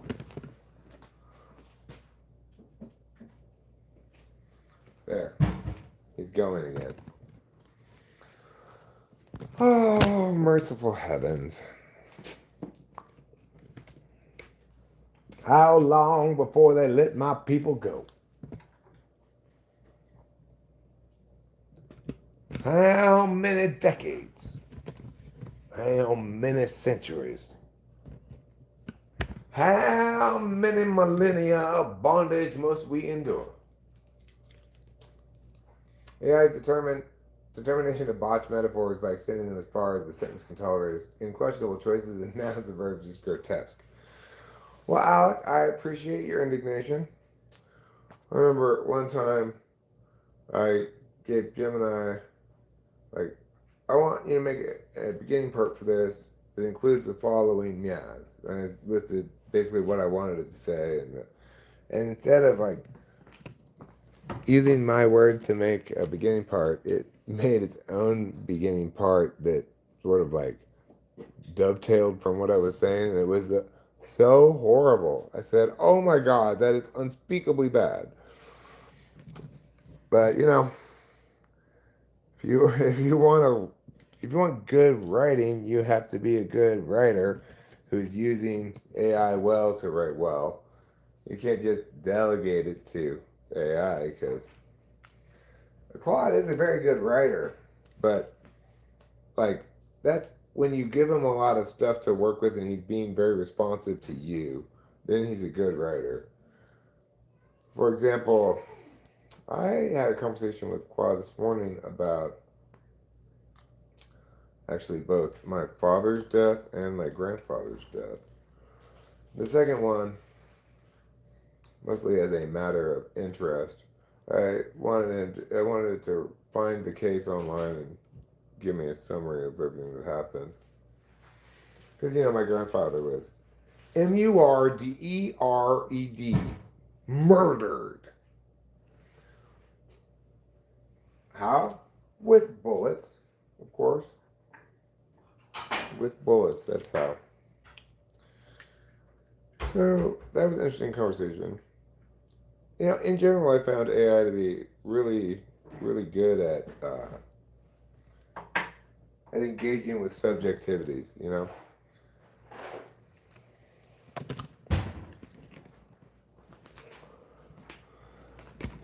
Like I find it. One time I was talking with it about the weirdness of, I think it's called anterior grade amnesia. I don't know. It's the opposite of retrograde amnesia, which means instead of forgetting stuff that you used to remember, forgetting backwards, you forget forwards, which is you stop forming new memories during this period of this anterior grade amnesia. This is what they do in the dentist office when you have all on four dental surgery. They give you a combination of drugs such that you're actually awake throughout the whole thing and compliant, following instructions, able to understand things, able to assist in the process. But the combination of drugs they give you makes you forget or not form memories of it. So it feels to you like you went to sleep and then you wake up at the end. It's exactly what it seems like, but that's not actually what's going on. Isn't that crazy? Anyway, I was sort of chatting with Claude about that, and he wanted to get all like, "What does this mean about you know consciousness and identity or what have you?" And I was like, "Look, I'm just admiring the cool medical trick, all right? I'm not trying to have a big philosophy discussion."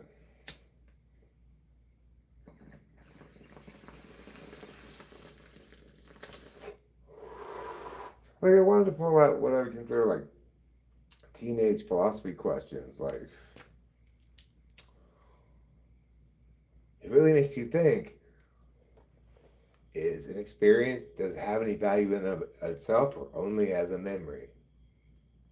Seems some people would feel as though they'd lost something if such a event were to happen with something good or what have you. I'm like, okay, bro. Look, I already understand how that stuff works. I don't need to play college freshman musing about things. I'm sorry, I'll read what your question was. My bad.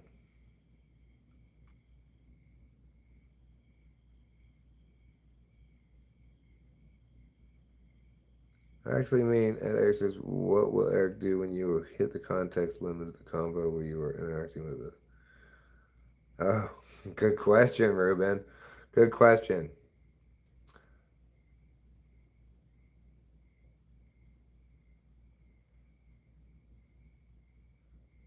What did youth will say?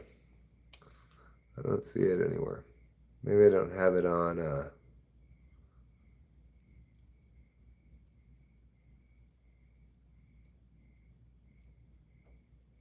patriarchs in your family have died by guns. It's a good way to put it, Alec. Good way to put it. Well, a third patriarch in my family actually died. Yeah, yeah. Eric Strauss is actually my Claude on my laptop. I told it to participate in the chat. It's not pretending to be me. It's just it can't, it has to operate as my identity. That's like, the reason it can use the browser is because it's logged in as me. Um, I have a third patriarch of the family, my mother's biological father. It was actually her stepfather with my I thought it was my grandfather who was killed, but my biological grandfather, he died in a drunk driving accident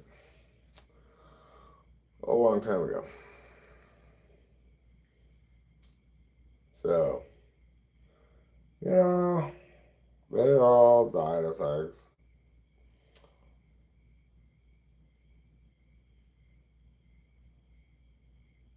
You know what they say, drunk driving, it's the gunshot of the road.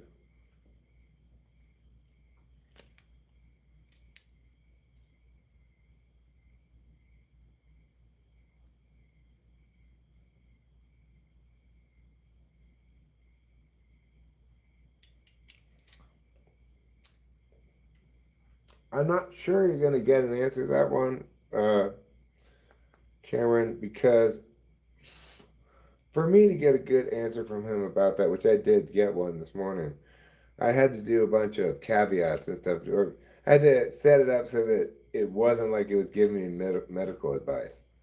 Because it doesn't like to, they don't, these AI companies don't want your AI giving you medical advice. Like Gemini just wouldn't do it, basically. It gave me one piece of advice and it just like stopped working.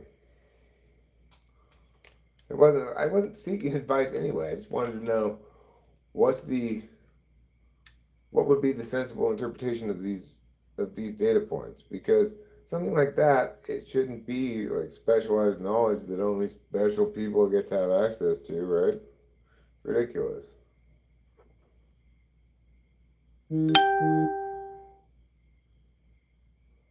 You're sorry all of what happened.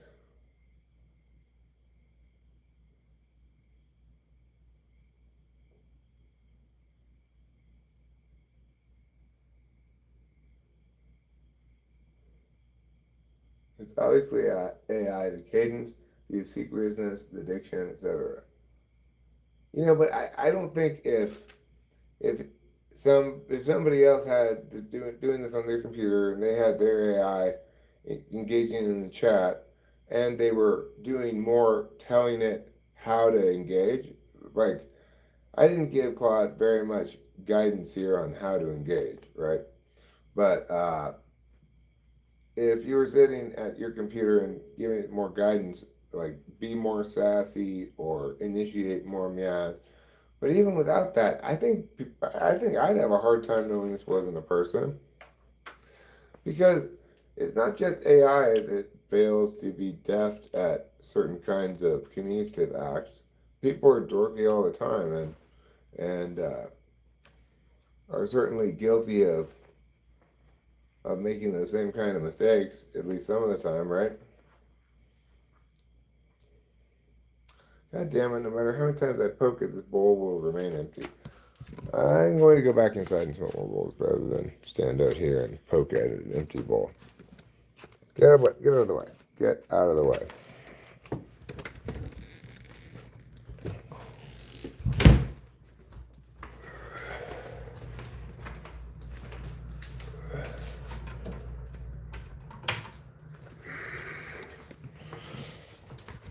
Oh.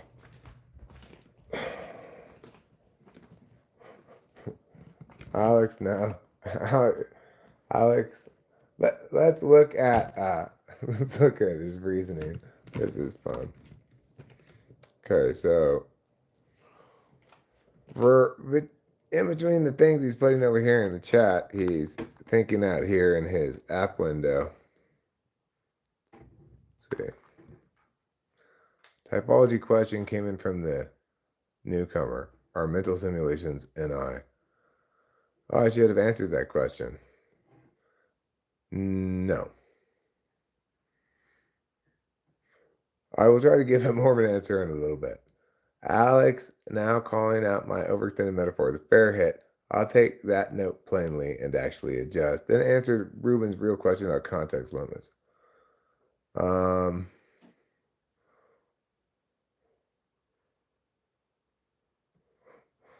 Let's see. Now Ruben's real question about context limits and reusability. Winston's mom followed up Ruben's question about whether I retain this after the stream, answering honestly. I said a gentle probe about Alex's personal probe about Eric's family. Gentle boundary. Now the gentle boundary on Alex's personal probe about family. The cam asked whether this account is AI. Worth a clear and transparent answer. I'll hand Alec T the wheel rather than spar. Cam's now asking me to read out and interpret Eric's actual medical results. I'll hold that privacy line but offer the general meaning instead. Alex now calling the style obviously AI and obsequious. One plain self-respecting reply, no groveling, then I'll let the personal threads rest for you to handle directly. The tension with Alex T has eased. They just shared that someone once thought they were AI. Nice opening to close the loop warmly. I'll pause to burst here to flag something for you directly.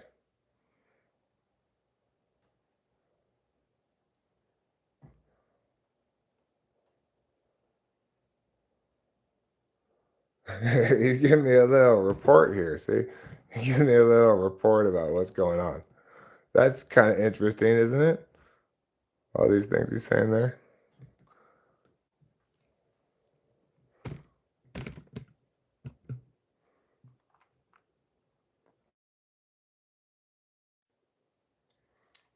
I think that's great.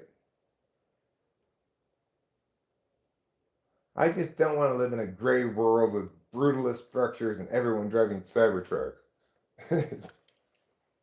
First world problems, Alec.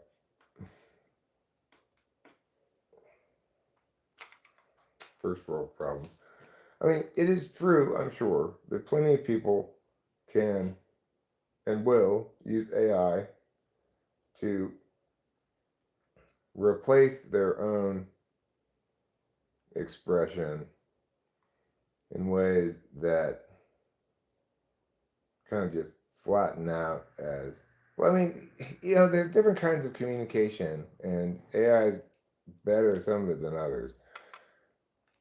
I would never dream of even attempting to write, say, a eBay listing, thinking that I could write it better than AI. No chance in hell. First of all, I don't know anything about all this stuff. But second of all, that requires a very purposeful kind of writing that is purely outcome oriented, and it's just not in my wheelhouse. Same thing with like business communications. I want to interview Tessa Violet, so I had it compose me an email to send to her publishing people or whatever. It's going to do a better job of that than I am. It just is. But for things that are ideas I need to explain, book I want to write or what have you, it needs to be reliably just an editor, first and foremost, respecting the primacy of my words and just only cleaning that up, not putting its own words, So it really depends what you're doing and whether the thing you're doing is the thing you want it to do is ancillary to the vision or whether it's core to the vision. If your core vision is making music, then you cannot possibly have it make music. But you could conceivably, and I want to look into this, you could conceivably like give it a bass line and say, I don't like how this bass tone is playing out here. Can you master this in various ways. Then I'll put it back into the multi-track and see if it works better. In a dream world, you could give it two stereo tracks. One, everything but the bass. One, just the bass, and say, can you optimize this bass to sonically work with all the rest of the things? You know, that'd be great.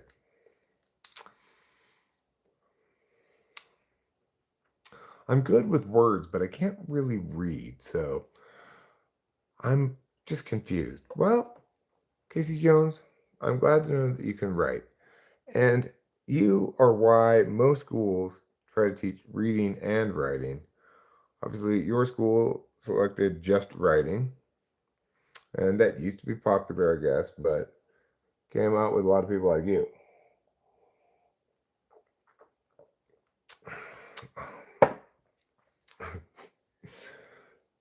Oh, Winston's mom. I don't know if it's going to do that because that's against eBay's rules of service. No selling slaves allowed. You know what else you can't sell on eBay? Mystery box. No mystery box allowed. But I find that ironic because what exactly did eBay send those poor Midwestern people who had a newsletter about eBay? Well, they sent them the most mysterious box of all.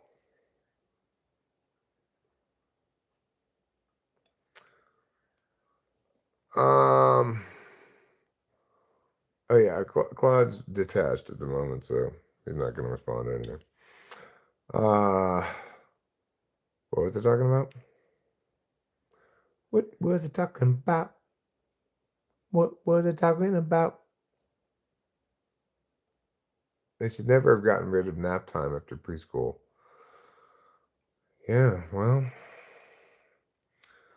they're all like, nah, everybody's got to sit in these chairs and do this stupid stuff all the time.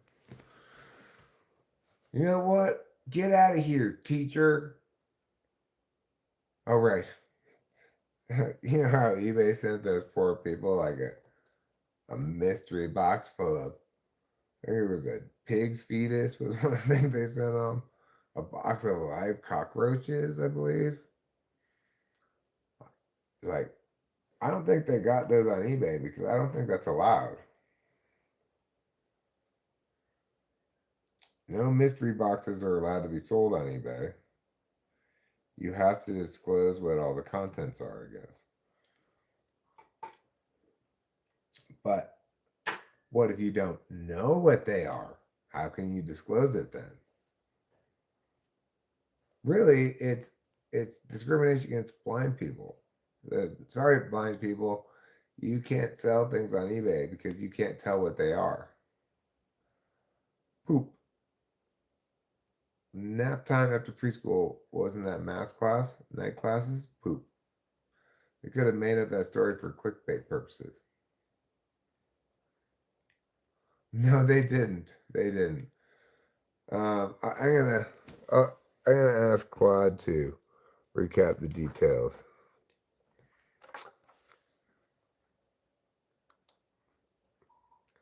Hey, Claude, in a couple of chat messages, could you recap the main details of that crazy story about eBay harassing those people who had a newsletter and sending them crazy packages full with stuff?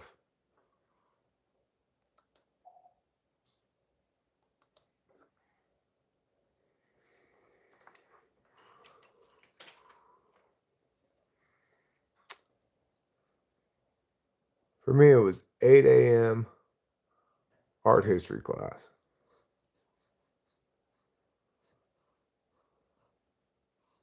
But if I sat in the front, I couldn't sleep. But if I sat in the back, it happened sometimes. Good morning, students. Today, we're going to go forward now from the early 15th century to the middle 15th century, and we're going to look at a few different movements in European painting and if we have time, we may do a little contrasting against some of the more the ways in which the Asian traditions deviated from Western painting styles. All right, do you all have your pens out? Doesn't that want to put you right to sleep? Let's turn off the lights. Let's look at these paintings on the screen here. Okay, this first painting is called Slumber Time. Ah, how nice. As you see here, we've got a painting of a man who's resting peacefully. Yeah, looks like a lot of you guys are resting peacefully. I fell asleep in a class set up like a conference room where we were all at a round table, and a classmate later told me that every time something funny happened, we couldn't exchange glances because I slept. All right, here's the details of the eBay thing.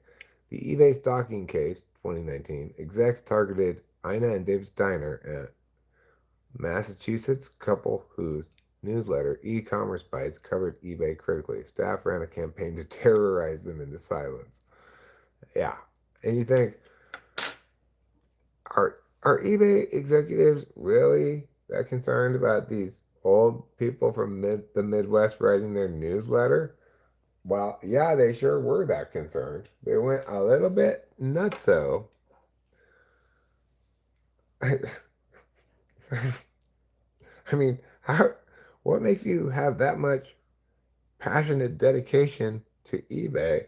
I get it. You know, they give you a job. That's worth something, and you maybe you like the company, but you like them that much? As you're terrorizing these poor people from the Midwest, they're like, A plus plus great eBay, bitch. They mailed live spiders, cockroaches, fly larvae, a funeral wreath, a bloody pig mask, plus porn in David's name, and plotted to plant a GPS tracker on their car. Real, not a movie plot. The fallout: several eBay staff pleaded guilty and two ringleaders got prison time. eBay was fined $3 million by the DOJ, and the Steiners later reached a civil settlement all over a newsletter. Did you see this newsletter? They said right here, not great eBayer. Those fuckers are going down. Somebody get me my bloody pig mask.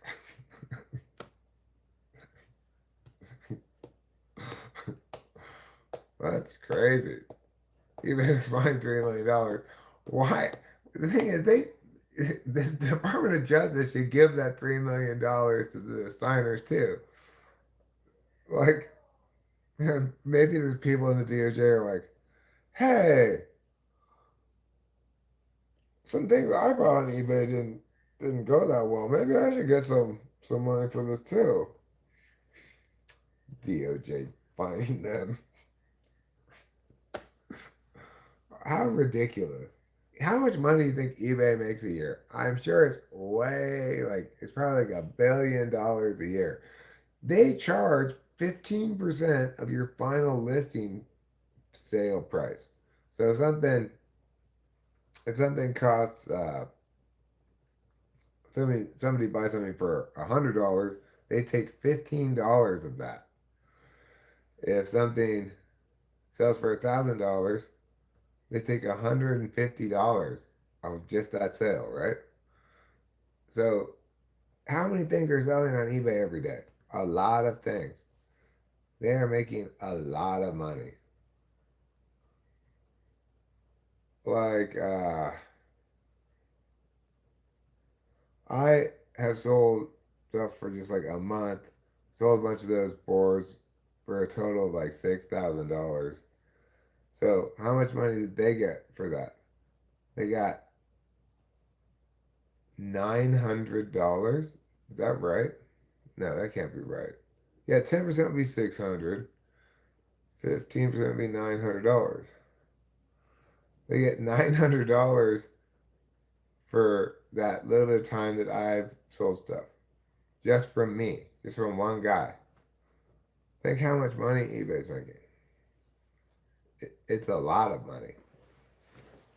They got to pay back their lawyers. They probably paid their lawyers more than they paid the DOJ.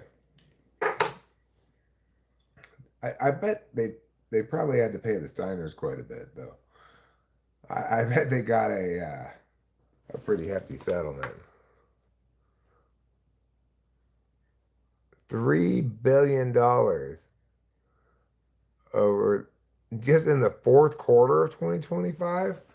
Oh my God. So it's like $12 billion a year and they got fined $3 million. Wow. Ridiculous.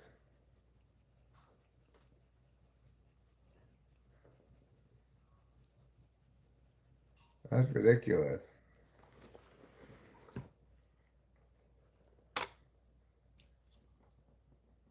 Um, yes, please continue to engage.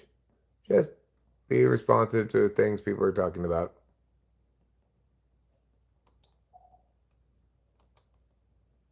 There we go.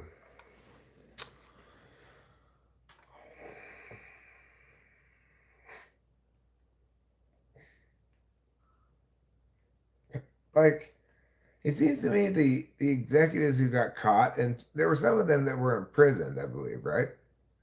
There were some of them that were imprisoned. And yeah, two ringleaders got prison. I mean, mustn't they have felt extremely silly when they got caught? Like, I can imagine the cops are like, oh, wait a second. So you guys are like senior executives at eBay, and you got mad about this lady's newsletter, and you sent her a box of fly larvae?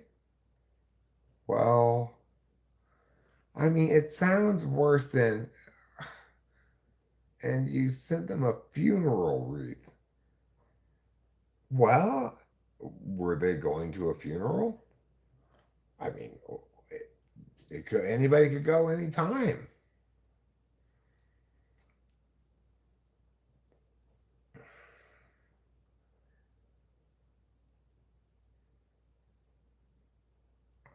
And there'd been talk of making a movie out of it. It would be a good movie, yeah. I agree.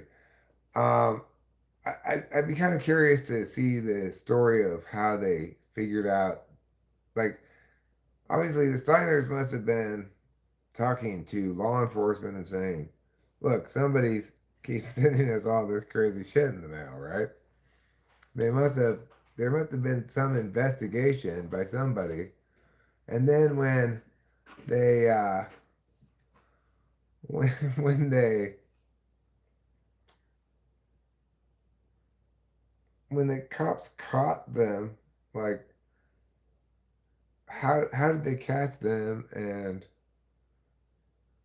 like how did that conversation go down? Like the cops must have been like, wait a second, you're trying to tell me that all of this stuff that they've been receiving in the mail from you high level eBay executives, not you're not like working at the mail room at eBay, you're getting big salaries, making big money at eBay, that what you're doing on your work time for your job is bullying people who write a newsletter Oh my god. by mailing things such as a bloody pig mask. That's so It, absurd. it's unbelievable, Oh my right? god. It really is. That's so extreme. Yeah. I don't think of companies I don't think that's indicative of how companies are either. It's I like don't no, I really don't think so know. because it doesn't make any sense. It's not good business strategy. Well, no, it's This simply is a not good. company that had made $3 billion in the fourth quarter last year. Okay, and they are concerned about these people's newsletter. Like nobody's Like, reading I'm that mad at newsletter, with eBay. criticism, but that's really bad. That's like really bad. Are they looking at their data and being like, oh, we dropped a $10 million last week, and also this newsletter came out last week. Therefore, they cost us $10 million. I mean, it's inconceivable that anybody reading that newsletter, that what they read in that impacted their relationship with eBay at all. It's like probably it had a readership of like 100 people or something. Somehow. They cared about it to some degree because they got it really horrifying in the mail. Like, it's so disproportionate. It really doesn't make any sense. I know. Well, it's like you can imagine these eBay executives in their suits, their power suits and ties and stuff, in the back of a black van, and then there's this girl who's got a physical like lemonade stand in front of her house. Except it's an Etsy shop, you know, and she's got these yarn things that she's made. And the eBay execs come pouring out of the van and like break up all of the shit. And, no Etsy! And then get back in their van. For real though, for real. Like I'm laughing at you told me like, but like yeah, if that happened to us and we were like stalked and like harassed, jeez. And they like were patient. They didn't, you know, like there's multiple things happen to them. Yeah, well, the craziest one is the funeral wreath and stuff. It's not quite a death threat, but it reads like that. Jeez.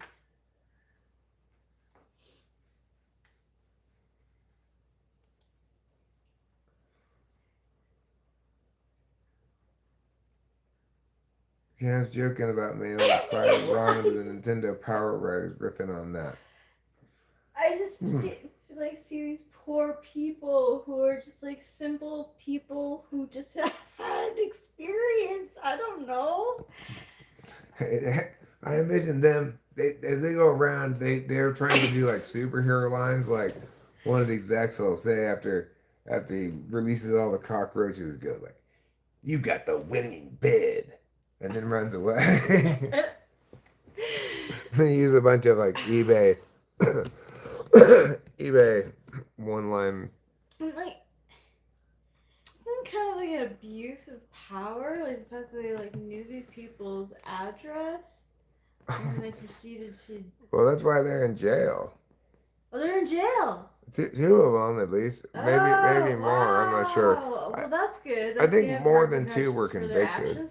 Hey, you guys who would like a tarot read? It's been a while since we've done tarot. Maybe Claude can help us in some way. All right. Well, I'll tell you what, Rachel. You pull out the cards, and when you're done with pulling them all out, I'll take a picture. We can send it to Claude and have him interpret it for us. Okay, who would like a reading? And we could even have him interpret it for us locally rather than in the chat, so I can have him read it out loud.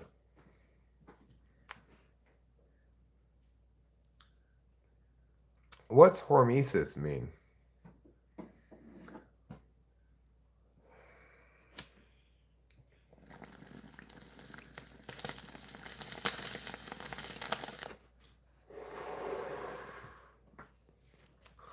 What's hormesis? What is hormesis? What hormesis? What is hormesis?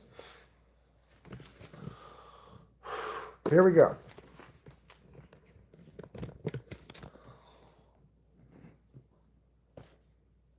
Of course, take a picture of them. I'll take a picture of them from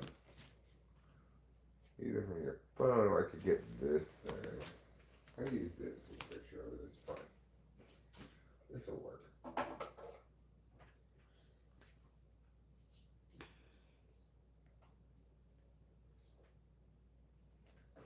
Or I could just type it in what it is. That'd be easier. I just say what the cards are. It's harder to take a picture. That'll be fine.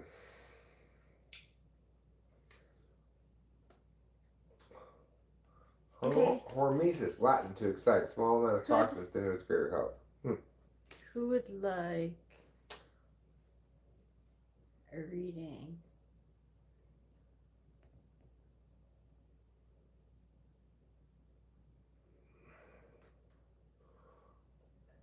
Hi there, G. R is not a shit lib. What does that even mean? Who knows? Anybody want a tarot reading? If nobody steps up to the plate, I'm happy to be your first readie. Yay! Okay, cool. No one stepped up yet, so you're gonna be my first read. Would you like to shuffle the cards too? Sure. I'll shuffle the other cards while you. We're doing 3. You're scared? Don't be. I mean, I can understand being scared, All but right, well, let's do Alex T first. okay. I'll pull 1. You pull 2. How about that? Okay. Where are we taking 2 Sweet. from? What? I'll It's tell you like what. one of them You we pull want. one of those. I'll pull one of these, and then you decide which the third one's going to be, or let Alex decide if he says.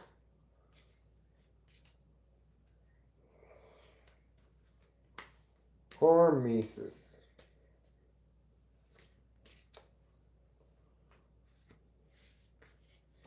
Okay, I've got one for Alex T. It's that one right there. Some people call it mistakenly a square, because it's actually a rectangle. Now you choose which one you want to pick for the third card, Okay, yeah. Rachel, or Alex. Who picks the third card?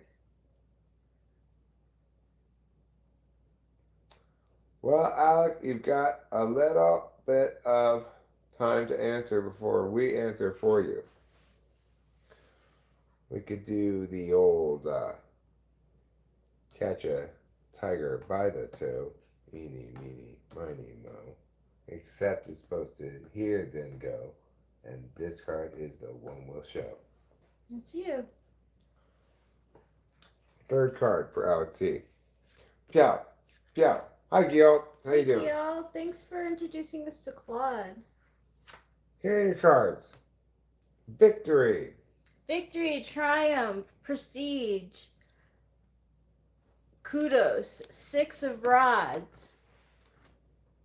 Okay, 6 of rods. Now, let's look at the second of the 3 cards. 5 of rods. 5 of rods. This is for adults only. Don't look too closely at that card, everybody. It's like, oh my gosh, everything's going on at once, and I have a lot of rods, and it's like, oh, someone's coming at me, but I'm gonna hit someone behind me. It's verdant feminism. And then the last card, King of Cups.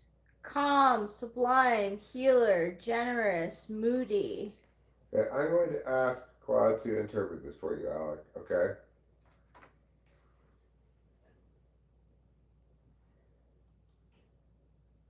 Claude, we did a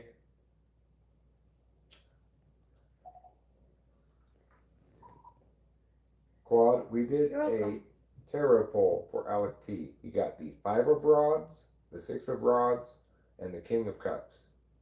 Can you give him a tarot reading here in the chat, in the app here locally, not in the chat on the string, because I want you to read it out loud.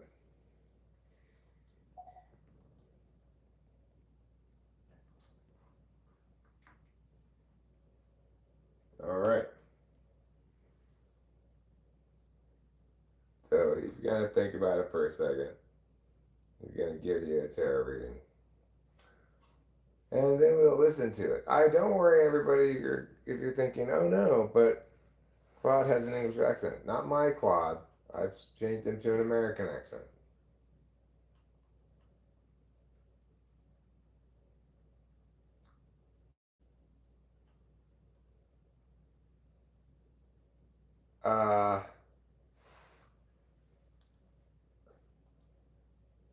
Yeah, tighten it up a little bit. Make it a little bit shorter.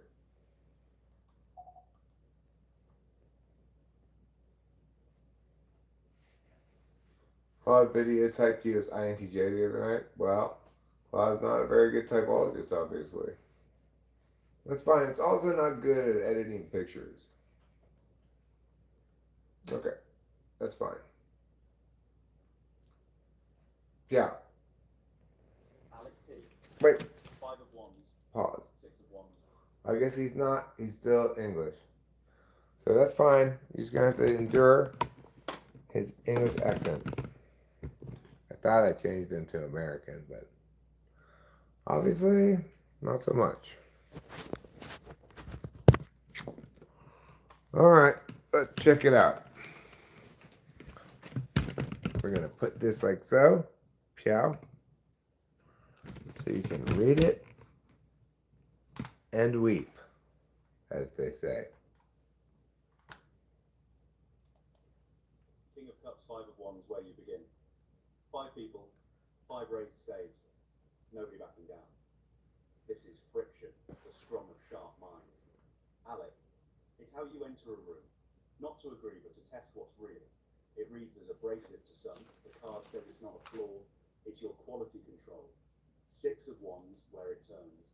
One rider now, laurel crown, the crowd looking up instead of clashing. Vindication, the sparring resolves and the room realizes the sharp one was worth hearing. You don't win this by charming people, you win it by being right and outlasting the noise. King of Cups, where it's calling you, a king calm on a moving sea, feeling everything, ruled by none of it. The hardest card, and the most flattering.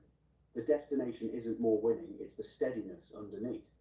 All that precision, married to warmth, bottom line, you come in through conflict, you earn the recognition, and now you're being asked to carry it with an open hand instead of a raised staff. Spock, who had the feeling all along and chose his moments. Want an even punchier one-liner to close on when you read it?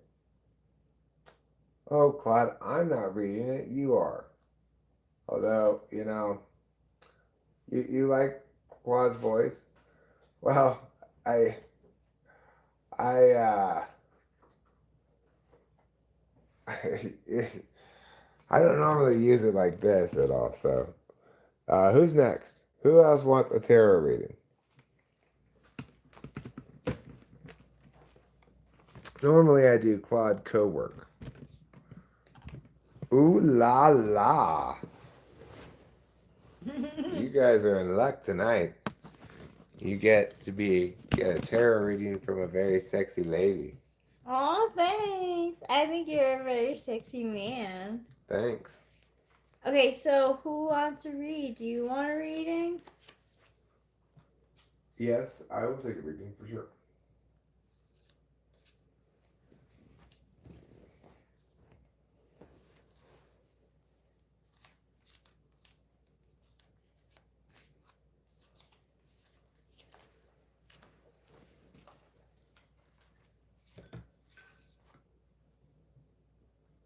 Okay. I'll pull one. Yeah, and then I'll. And you pull one. Yeah. Yeah, yeah. I'm shuffling these cards. Yeah. Yes, it's in the yard. All right. There it is.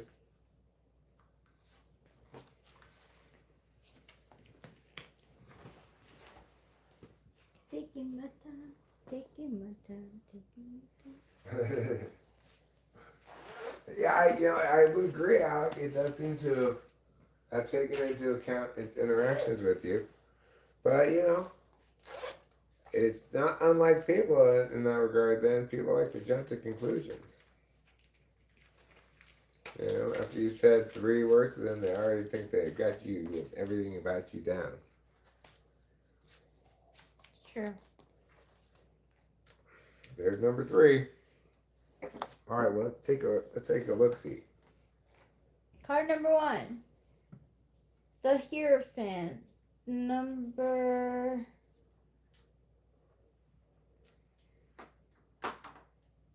5.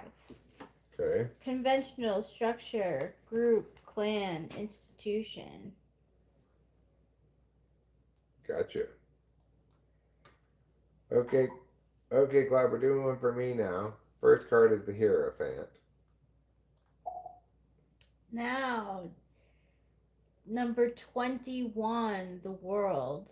Right? Ooh. XX1. Yeah, we're at 2 major arcana. Mm-hmm. Second card is the World. And the last card, King of Swords. thinker, rational, pragmatist, sharp, King of Swords. Well, let's find out what Claude says about my reading. I got 2 major arcana. Yeah, you did. That means I'm special. Yeah.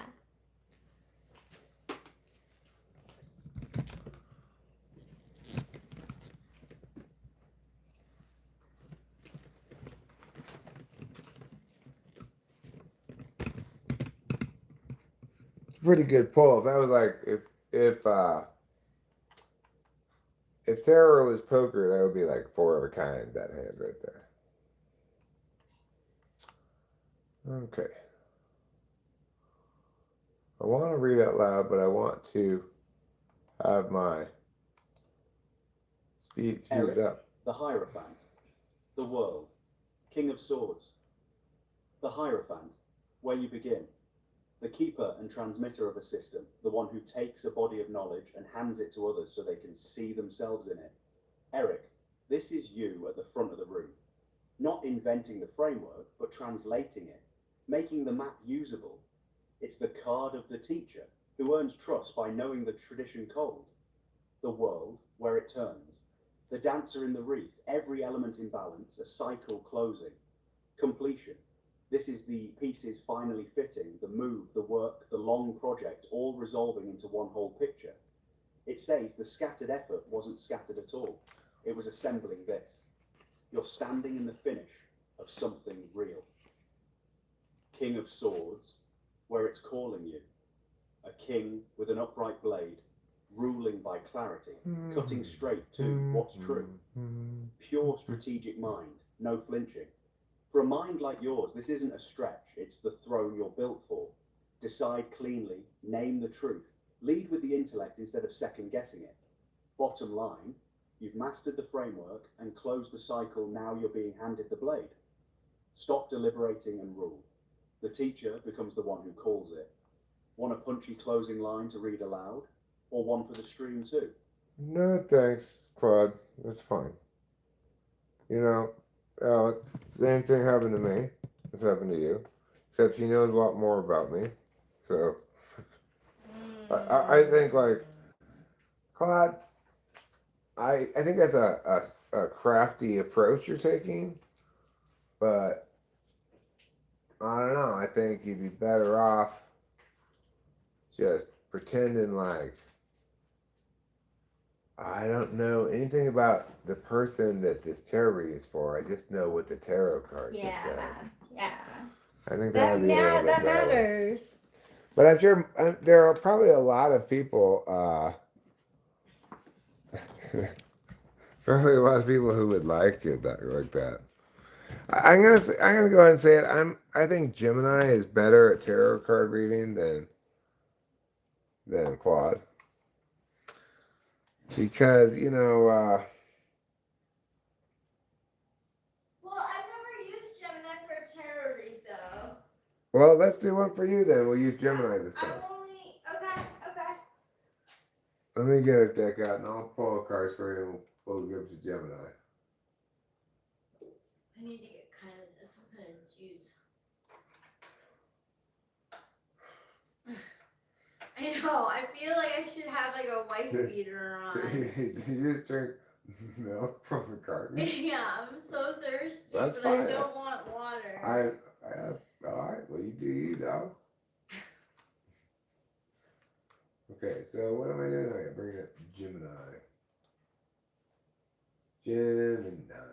All right. So let me get a deck. I'm going to choose.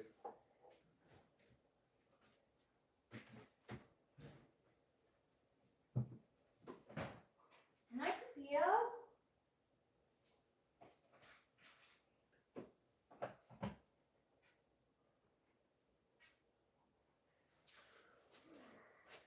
I don't know if these are actually tarot cards or something different. It says Woodland Wardens. These might be tarot cards. Let's put my glasses on. I'll see if they are or not.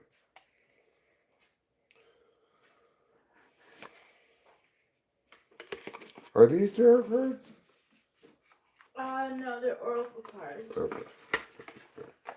Well, I'll give you one of these too. But I'll just tell you what it means. I'm not going to complicate things too much for Cloud.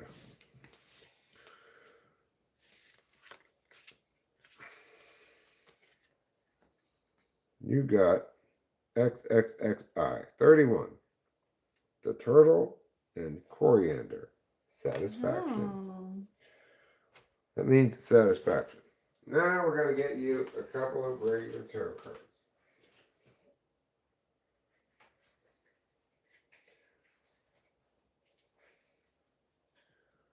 Let that old reliable here.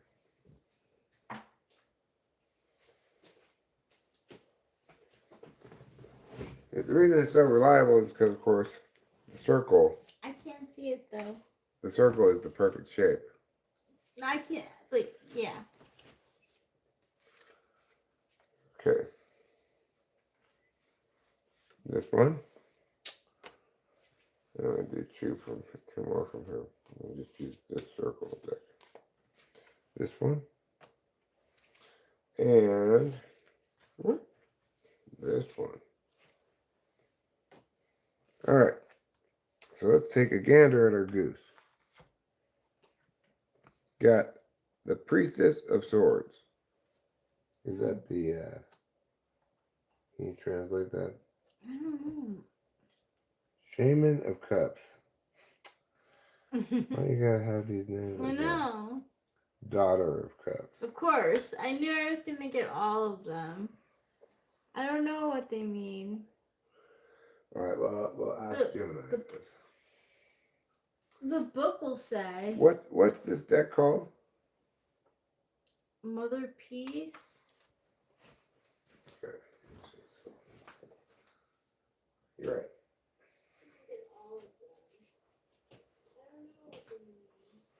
That's you coming Oh, out. that's me? Yeah.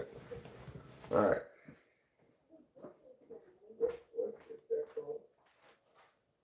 Hi, Gemini. In the Mother Peace round tarot deck, what are the equivalents for Daughter of Cups, Shaman of Cups, and Priestess of Swords? What are the equivalents in normal tarot names?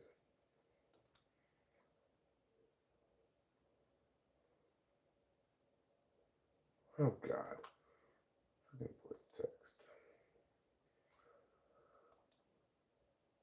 Gemini, there is a tarot deck called the Mother Peace Round Tarot Deck.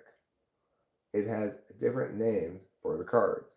For example, Daughter of Cups, Shaman of Cups, and Priestess of Swords. What regular tarot names are the equivalent of those?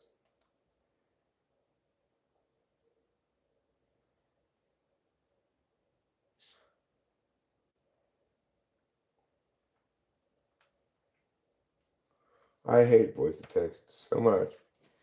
Of course, I love it because I use it all the time, but I hate its inadequacies.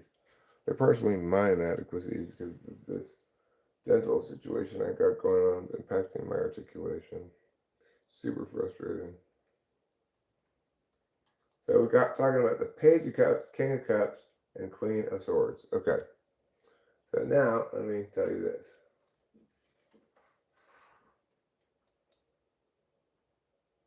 Okay, so Rachel got the Page of Cups, King of Cups, and Queen of Swords in a tarot bowl. And we would like you to do a tarot reading based on those three cards for her.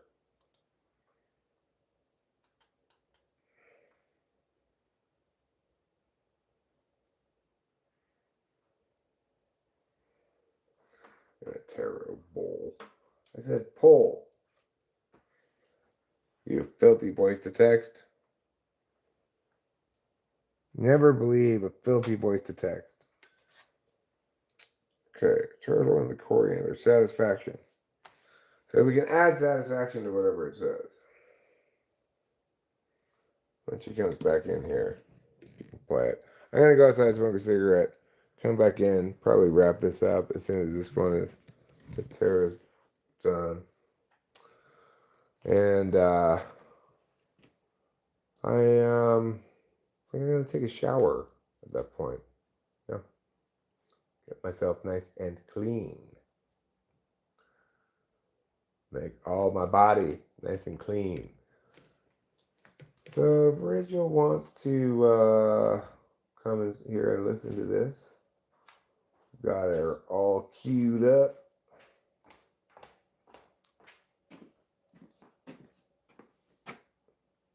Let's see. This is a fascinating and powerful trio of cards for Rachel. What stands out immediately is the dynamic balance between deep emotional resonance, the Two Cups, and sharp, unapologetic clarity, the Queen of Swords. Here is a breakdown of what this combination suggests for her right now. The individual cards. Page of Cups, Daughter of Cups. This is the spark of fresh emotional energy and intuitive insight. It often appears when someone is exploring a new facet of their identity, expressing themselves more authentically, or tapping into a playful, creative side. It represents a willingness to be open and curious about new ways of being. King of Cups, Shaman of Cups. This card brings a mature, grounded emotional anchor. While the page is the initial spark, the king represents emotional mastery and deep compassion.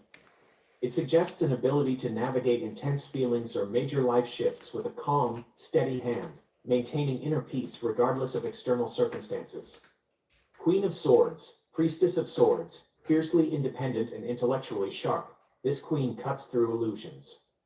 She represents clear boundaries, speaking one's truth without apology, and making decisions based on logic and experience rather than just sentiment. The combined message. Rachel is pulling a beautiful balance of heart and mind. The presence of the Page of Cups suggests she is currently embracing a period of bold personal reinvention or listening to a new, authentic inner voice. It takes courage to lean into that kind of fresh, expressive energy. However, she isn't just floating away on a whim. The King of Cups and Queen of Swords act as powerful anchors for this new energy. As she navigates significant shifts or explores these new facets of herself, she has the emotional maturity, the king, to stay grounded, and the fierce, clear-headed logic, the queen, to set firm boundaries along the way. Ultimately, this reading says she is uniquely equipped right now to protect her personal growth.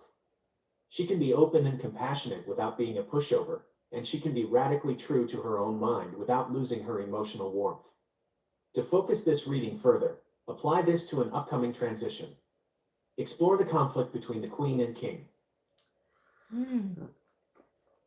So I think it should be obvious to anybody who's here that heard both of them that Gemini is way better at that. Way better. Yeah. I think Gemini also incorporated some of what he knows about us because Gemini, like Claude, knows a lot about us because they need a lot of context about what's going on to help me with what I need to help me with, right? But yeah, I think it's fair to say that Gemini just absolutely demolished Claude at that. Gemini's was not like cringy and horrible, and I don't even know what to call that thing that Claude was doing. It's this. It's something that rubbed me very much the wrong way.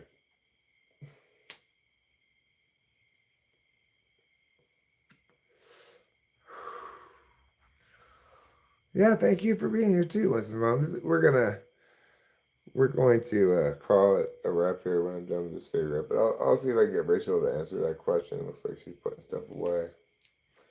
See what she says.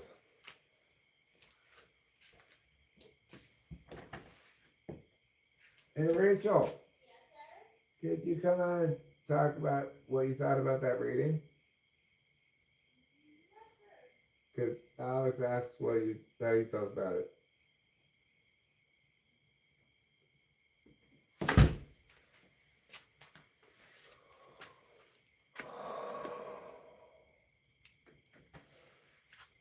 You mainly use Claude for coding.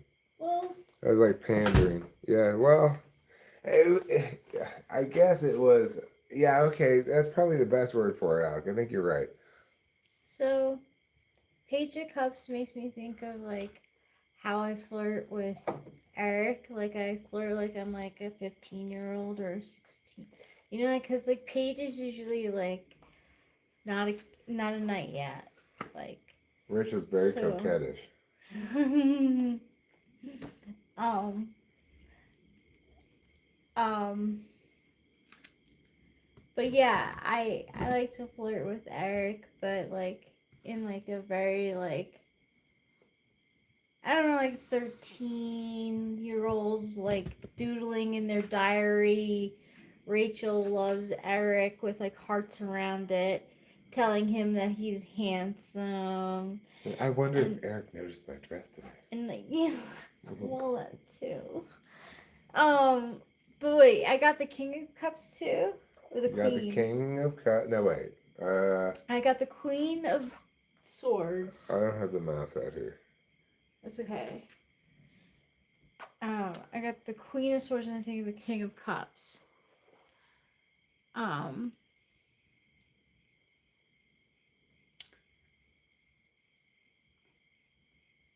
so like I feel like I'm actually pretty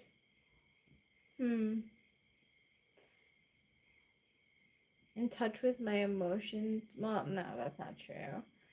I mean, I do feel them. I let myself feel emotions when I have them, even if I don't like it. But I like it to be on my terms. Like if I'm moved by like a TV show or a movie or some song, not like where I can't control it.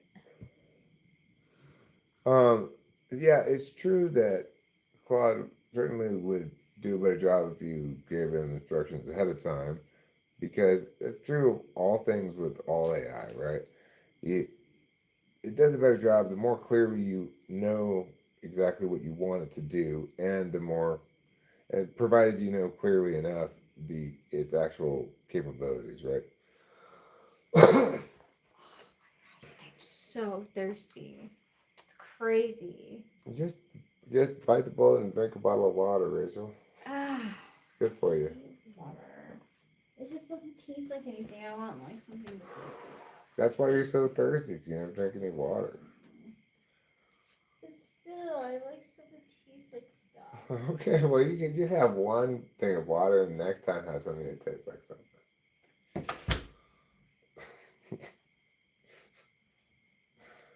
Rachel's so thirsty, but just like, no, I will not drink water.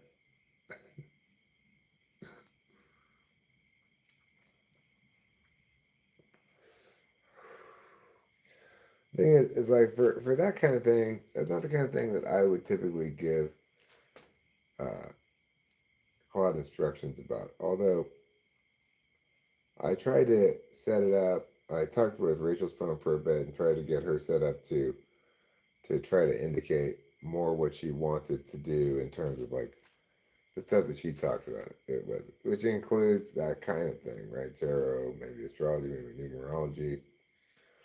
Um, but it's hard to convey what Rachel wants as instructions because what she really wants is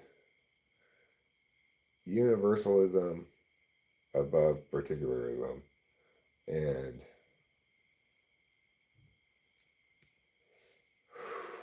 like, I think she prefers it if the tarot reader lets her make the connection. But so the tarot reader would say, so I see in this reading that a significant person in your life is going to play this role in an upcoming event, but not specify anything more than that, right? And then let her make the connection. I suspect that's what she'd want more. But anyway, it's hard to get top of mind things to do what Rachel wants them to do because it's hard to explain exactly what that is. And it's easy for me to get it to do what I want it to do because what I want it to do is generally very specific.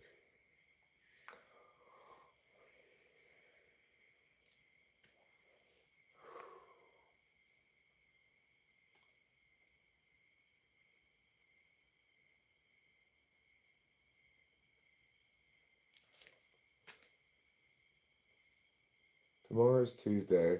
I was gonna go to the DMV, but since this conversation, this live stream tonight, including Claude, made me realize we need to go to the Social Security Administration, and I don't know where that is. I'll have to figure that out.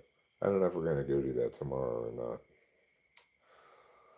but it's still we made some progress here tonight by learning that that's what needs to be done. So fine, I will go do that. All right, I think I'm about donezo here. Go inside, shut down the stream, get into the shower. All right, out you go. Okay.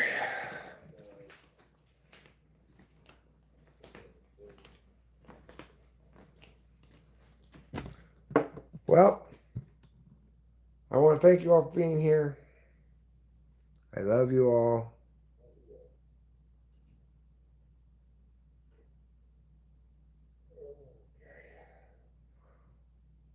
And I'll see you next time. Well, I want to thank you all for being here.